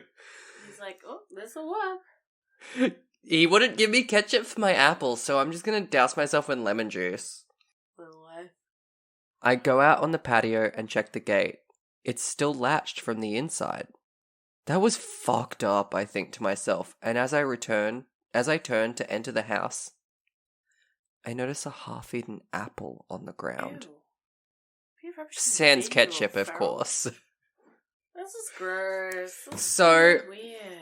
Em and Kirstyn had this thought when they talked about it on And That's Why We Drink, but I also was having the thought as they were reading it, because obviously we've already discussed that there's the theory of them being a half-alien, half-human hybrid.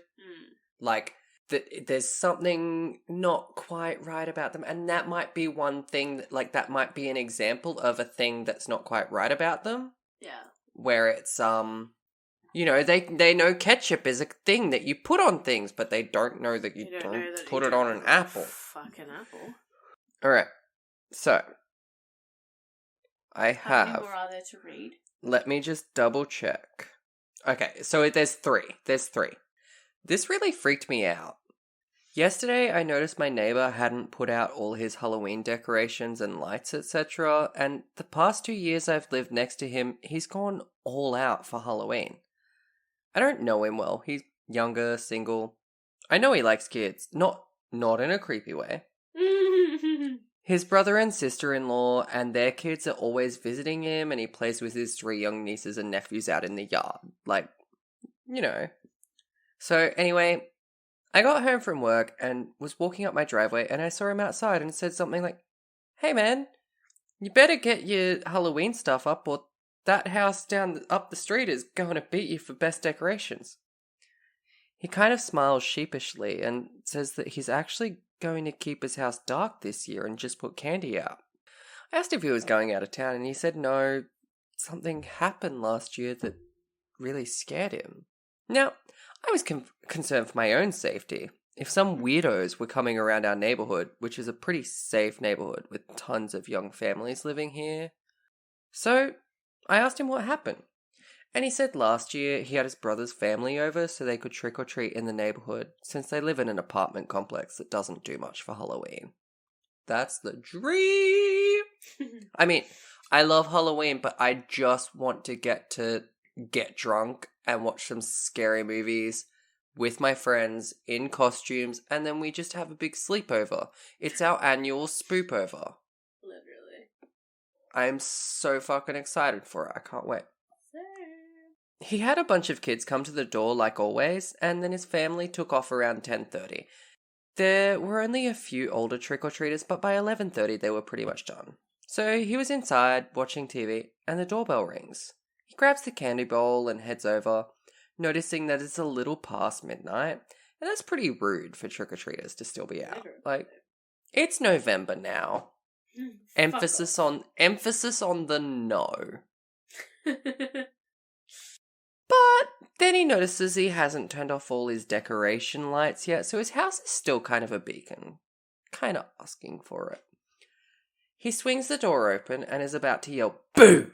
or something to freak them out, but stops dead when he sees the kids at the door. He said one was probably about 13 to 14 and the other around 16 to 17. Both boys. They weren't dressed up, but he remembers the older one was wearing a flannel checkered shirt. He was immediately overcome with uneasiness, like opening the door was a huge mistake. They just stared at him, and he noticed they had really big irises and dilated pupils. He couldn't even see the whites of their eyes, so he figured they were contact lenses. I don't know what kind of contact lenses cover the whites of your eyes.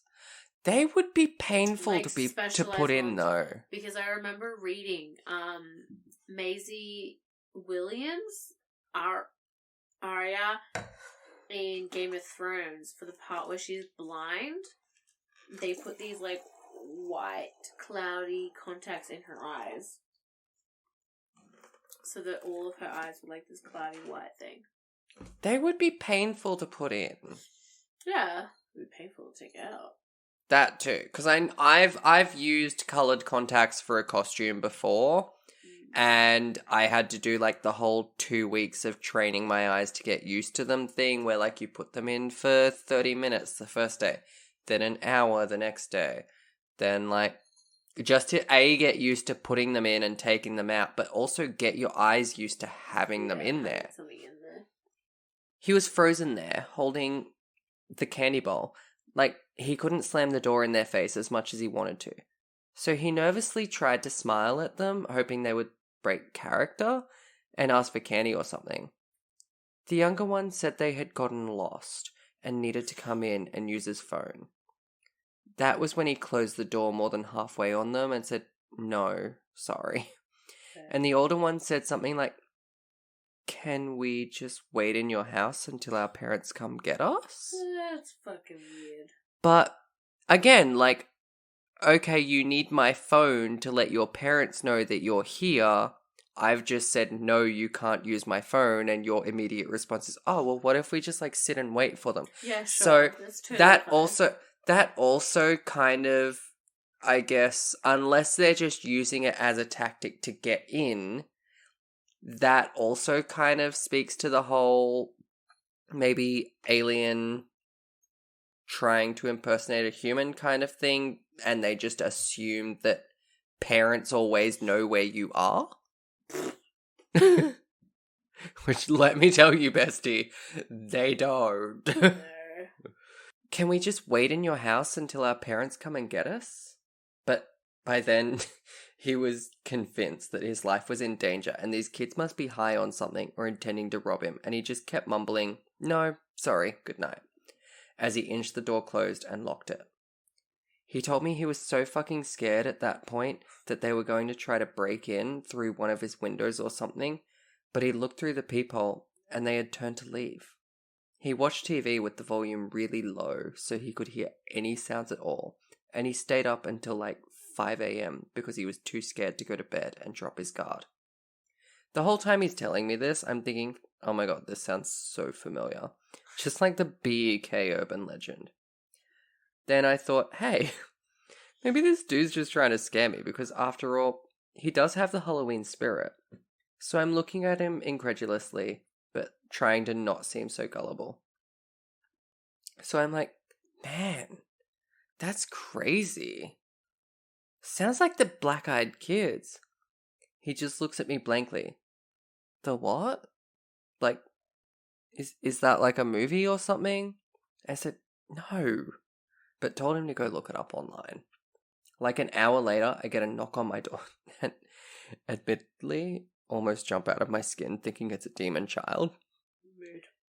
It was my neighbor, and his eyes were freaking huge. He swears to me up and down that he had never heard of the BEKs before, and it's so similar to what happened to him. So we talked a while longer, and I told him that quite a few people probably know about that urban legend, and it's possible it was just some teenagers with black scleral contacts, trying to freak people out on Halloween, which would be genius, by the way. But he said the fear he felt was so primal and came over him the second he opened the door for them. This is the one will explain how I know that I'm not safe. Let me tell you a little bit about myself. I'm in my early 20s. I just moved into this apartment, and I tend to live a very private life. I don't even have a Facebook account. I work during the day at a grocery store. So I'm walking up my flight of steps to get to my apartment, and I hear these kids laughing, and then I hear whispering. It was kind of late, so I thought this was weird, but I ignored it and I walked into my apartment. I live on the 3rd floor. I was getting ready to open my balcony door because it was really muggy in my apartment. I walk over to the door and I pull my blinds and 2 kids are fucking staring back at me. Sorry for the F-bomb, but I'm still shaking. I screamed and I backed away, smashing my leg into the table. They were both in blue jeans, and the oldest, he was taller, had on a green shirt with white stripes, and the younger had on a button-up light blue shirt. The oldest one touched the sliding door. "Hey, miss, can you let us in?" Ew.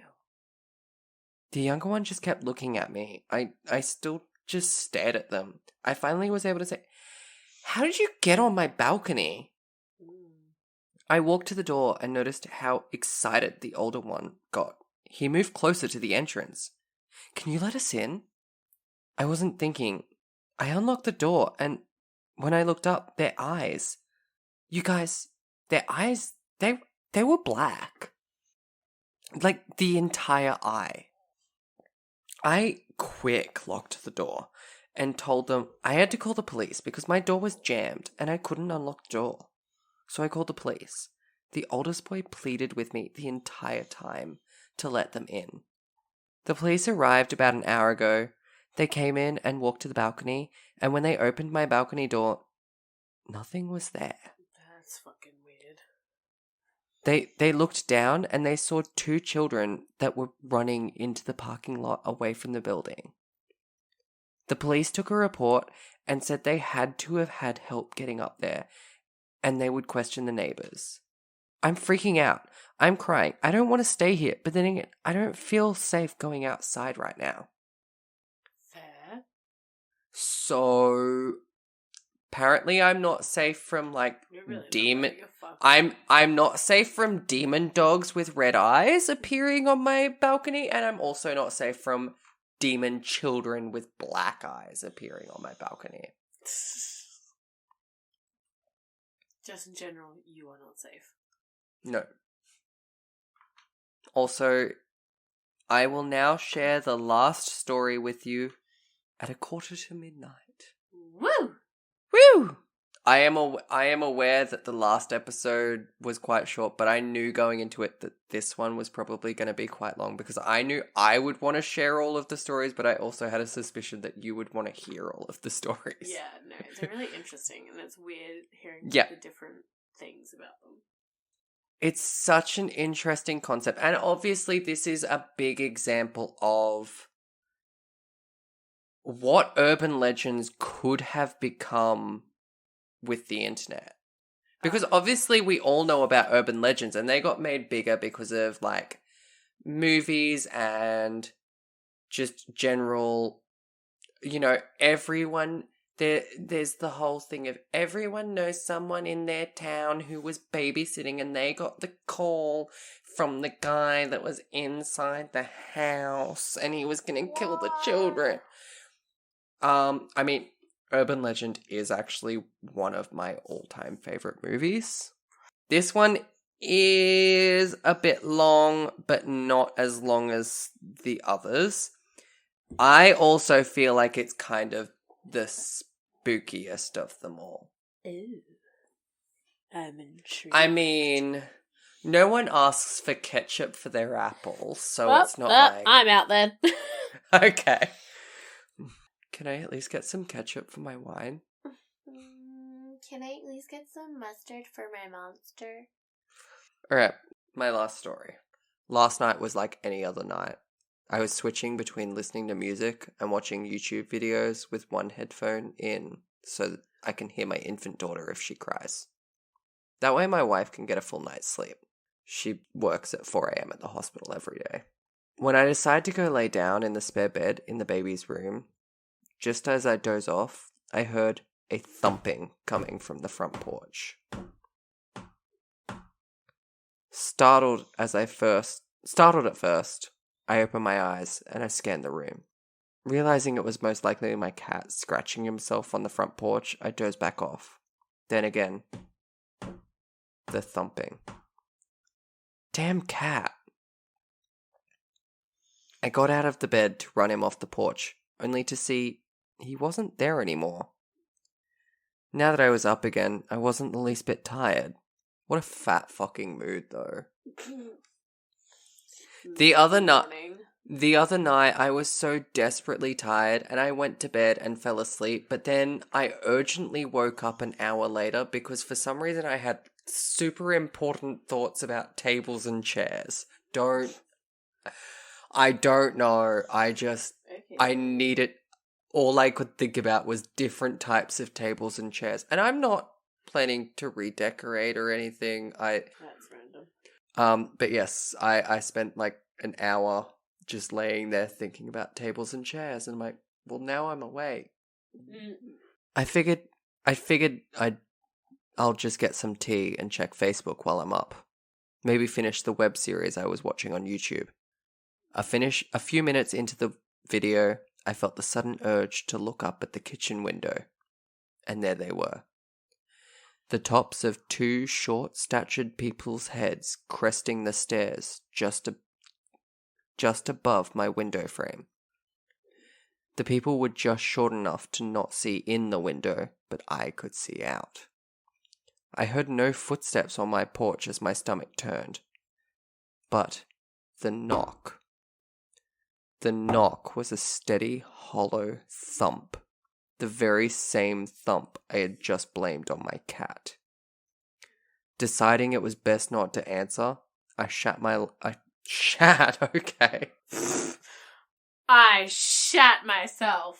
Awkward. Deciding it was best not to answer, I shut my laptop and crept by the door back to the baby's room.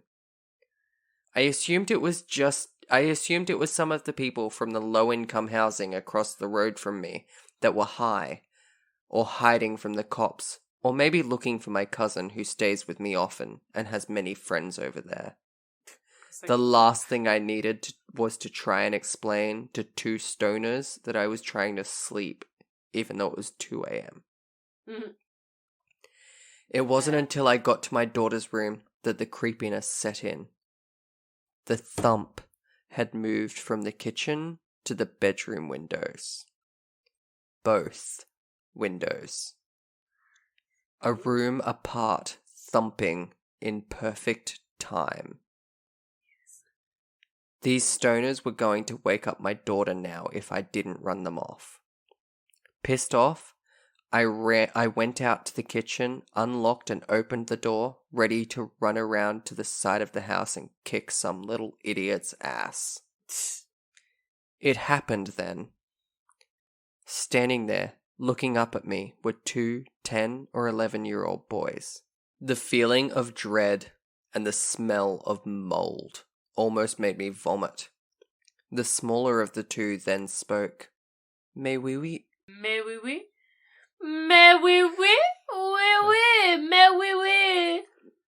The smaller of the two then spoke. May we use your telegraph? Telegraph? Huh? I just stared blankly at these boys, horrified of what I then realized. Their eyes were pitch black. He asked again, May we use your telegraph? You do that voice so well, and it freaks me out. May we please use your telegraph? There wasn't a sound to be heard. Oh shit. Power just went out. I thought you were being serious for a second, and I was like, Jeramie, I'm still on the call with you. What? I was so confused. Yeah, I'm in candlelight. That's why you can still see me. I was like, what? How is your power out if your computer's on? That's crazy, y'all. It runs on candle? Ooh, that's a pretty cool computer. He asked again, May I please use your telegraph? There wasn't a sound to be heard. No crickets chirping, no dogs barking, no cars driving by. Nothing. I tried to play it cool and ignore the fact that he didn't say telephone or phone or cell. Anything that could have made any sense of the situation, and calmly replied, I don't have service at my house, sorry. My phone doesn't do that, it's broken. It's so weird. The expressions on their face turned to rage as I finished my sentence. Swiftly, I shut the door and locked it as quickly as I could, then stumbled back to protect my daughter. I picked her up from her crib and held her close. The fact that she didn't wake up freaked me out the most, but I managed to gather my senses to make sure she was still breathing and warm. Everything seemed okay with her. The thumping on the windows was back. I dropped to the floor as close to the wall as I could and held my little girl in my arms and wept like a child. I felt helpless and afraid. I lied there for what felt like hours and hours, crying and shaking until I heard it. My wife's alarm clock. I don't know what an alarm clock sounds like. Mine is a shuffle of a different song every day. The thumping stopped the instant the alarm went off, and I crept into the master bedroom with the baby. What's wrong with you? My wife asked. Fucking weird shit is happening. That is wrong with me. I just had a bad dream, is all I could mutter out. Okay, well, give me the baby so I can feed her before work. I handed my wife the baby, and she fed her like any normal day. I turned on every light in the house and made coffee for her. For some reason, just having her awake calmed my nerves enough to pretend like nothing happened. I walked her out to the car nervously with the baby in my arms. I asked her not to leave until I walked back in the house. She was put off by the request, but did so to humor me. Once I was safely in the house, I locked the door again, and in the house I sat horrified until she came home. I insisted we go to the next town over and stay the weekend at my brother's house. And here I sit horrified while she sleeps in the guest room with my daughter. Wondering why they stopped when the alarm went off. I think I know the answer. I was aware of BEKs. She wasn't. Every story I've read about them is from someone who already knew about them. Maybe, just maybe, knowledge of them existing is the only reason they visit. I'm afraid, and I'm sorry. Ooh. And I wanted to end on that one specifically because of the whole, well, now you know about them, so sorry that I just ruined all of your guys' life.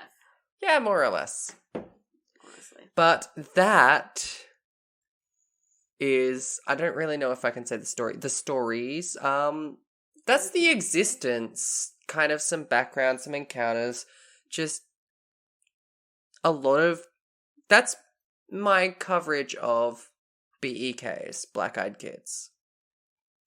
Every time you say black-eyed, Yep. I think you're going to say black-eyed peas, and I'm like, nope, that's not what he's going to say. I thought it was creepy, I thought it was spooky, I thought it was funky fresh, and just something to share. I've been dying to share this with you. I've been saving it. I wanted to do it earlier on, but I was like, no, save it for Halloween. But no, you get it now because I needed something I could throw together at a moment's notice. Literally. Because, well, I've had a lot to do this week. Very, very true, very, very true. But, yeah. Well, guys, we would like to thank you for letting us take up some space rent-free in your heads this week. Also, just a quick apology to all of you fuckers that are now gonna be creeped out by BEKs. Because Jeramie just jinxed us all. I hope you're not listening at, well, it's currently after midnight for us, but I hope that it's not late at night for you and that there isn't a knock at your door anytime soon. And if there is, blame Jeramie. And how you can blame Jeramie is you can email the podcast at rfimhpodcast@gmail.com.au. Just put a nice line at the beginning like, Kirstyn, you're really cool. I hate Jeramie because he cursed me. Don't tell lies. No one has ever called Kirstyn cool. Actually, people have. Thank you very much. Mind you, they were children, but it still counts. They're also liars. Anyway, or you can contact us through Facebook, which is at Rent Free in My Head Podcast. Just search us in the top. Or you can find us on Instagram and Twitter at RFIMH Podcast. If you want to berate Jeramie specifically for cursing you, you can find him at Jeramie Gage. Very proud of you for saying it, but I said the at for you. Apparently, I have to. I said it for you this time. Or you can send me love letters at Sir Kirsty Lee. We also have a YouTube page up and running, and if you can, if you have time, if you love us, if you hate us, please rate and review us on whatever you listen to us on, because we would appreciate your feedback. And if you don't want to review us, even just send us your feedback by one of those other means that we just listed. I actually really enjoyed doing something different and doing this whole spooky ooky vibe where we've turned our lights off and we've gotten really into it. And we also thank you for letting us take up space in your heads along with the stories we've just told. We're not going to pay rent other than in the form of the stories that we just told. So we hope that you accept those because that's all you're going to get. But we'll see you next week with some more fun tales.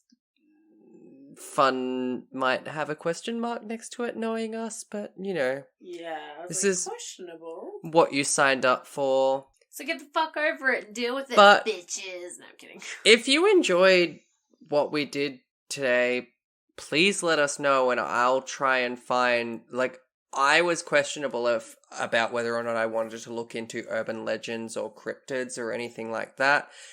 But if that's something you guys have enjoyed and want to hear more from me, please let us know. Feedback is super important. We can't grow or continue without feedback, nor can we grow or reach new people without you sharing us to, everyone that you can. So please do that as well. We are literally, we don't want to sound desperate, but we are literally on our hands and knees begging you, but in a non-desperate way, you know? In a sexual way. Just as friends. Okay. From one bestie to another, we're on our hands and knees begging you to just help us out, review us, give us feedback, and get the word out. Scream it at people if you have to. Just randomly throw it at them in the middle of the street. Invite people over for a party, lock the doors, and press play. To listen to us. If that's what it takes, they'll fall in love with us very quickly. You did. And I would assume that you have good taste because of that, so surely the people around you also will. If not, maybe get new friends that do actually appreciate us. Maybe that should be your new criteria for your social circle. Must like Rent Free in My Head podcast. Just plain must like Jeramie and Kirstyn. Yeah. That's a requirement. Requirement. Requirement. Alright. I'm gonna go to bed. Same. Have fun. I hope no one knocks on your door right as you go to sleep, Kirstyn. You. I will ignore them because fuck them. Don't. Did you hear that? No, I'm hanging up. Goodbye, Jeremy. Hello? No, goodbye. I think it's at my balcony. I hate you. Goodbye. Okay, bye!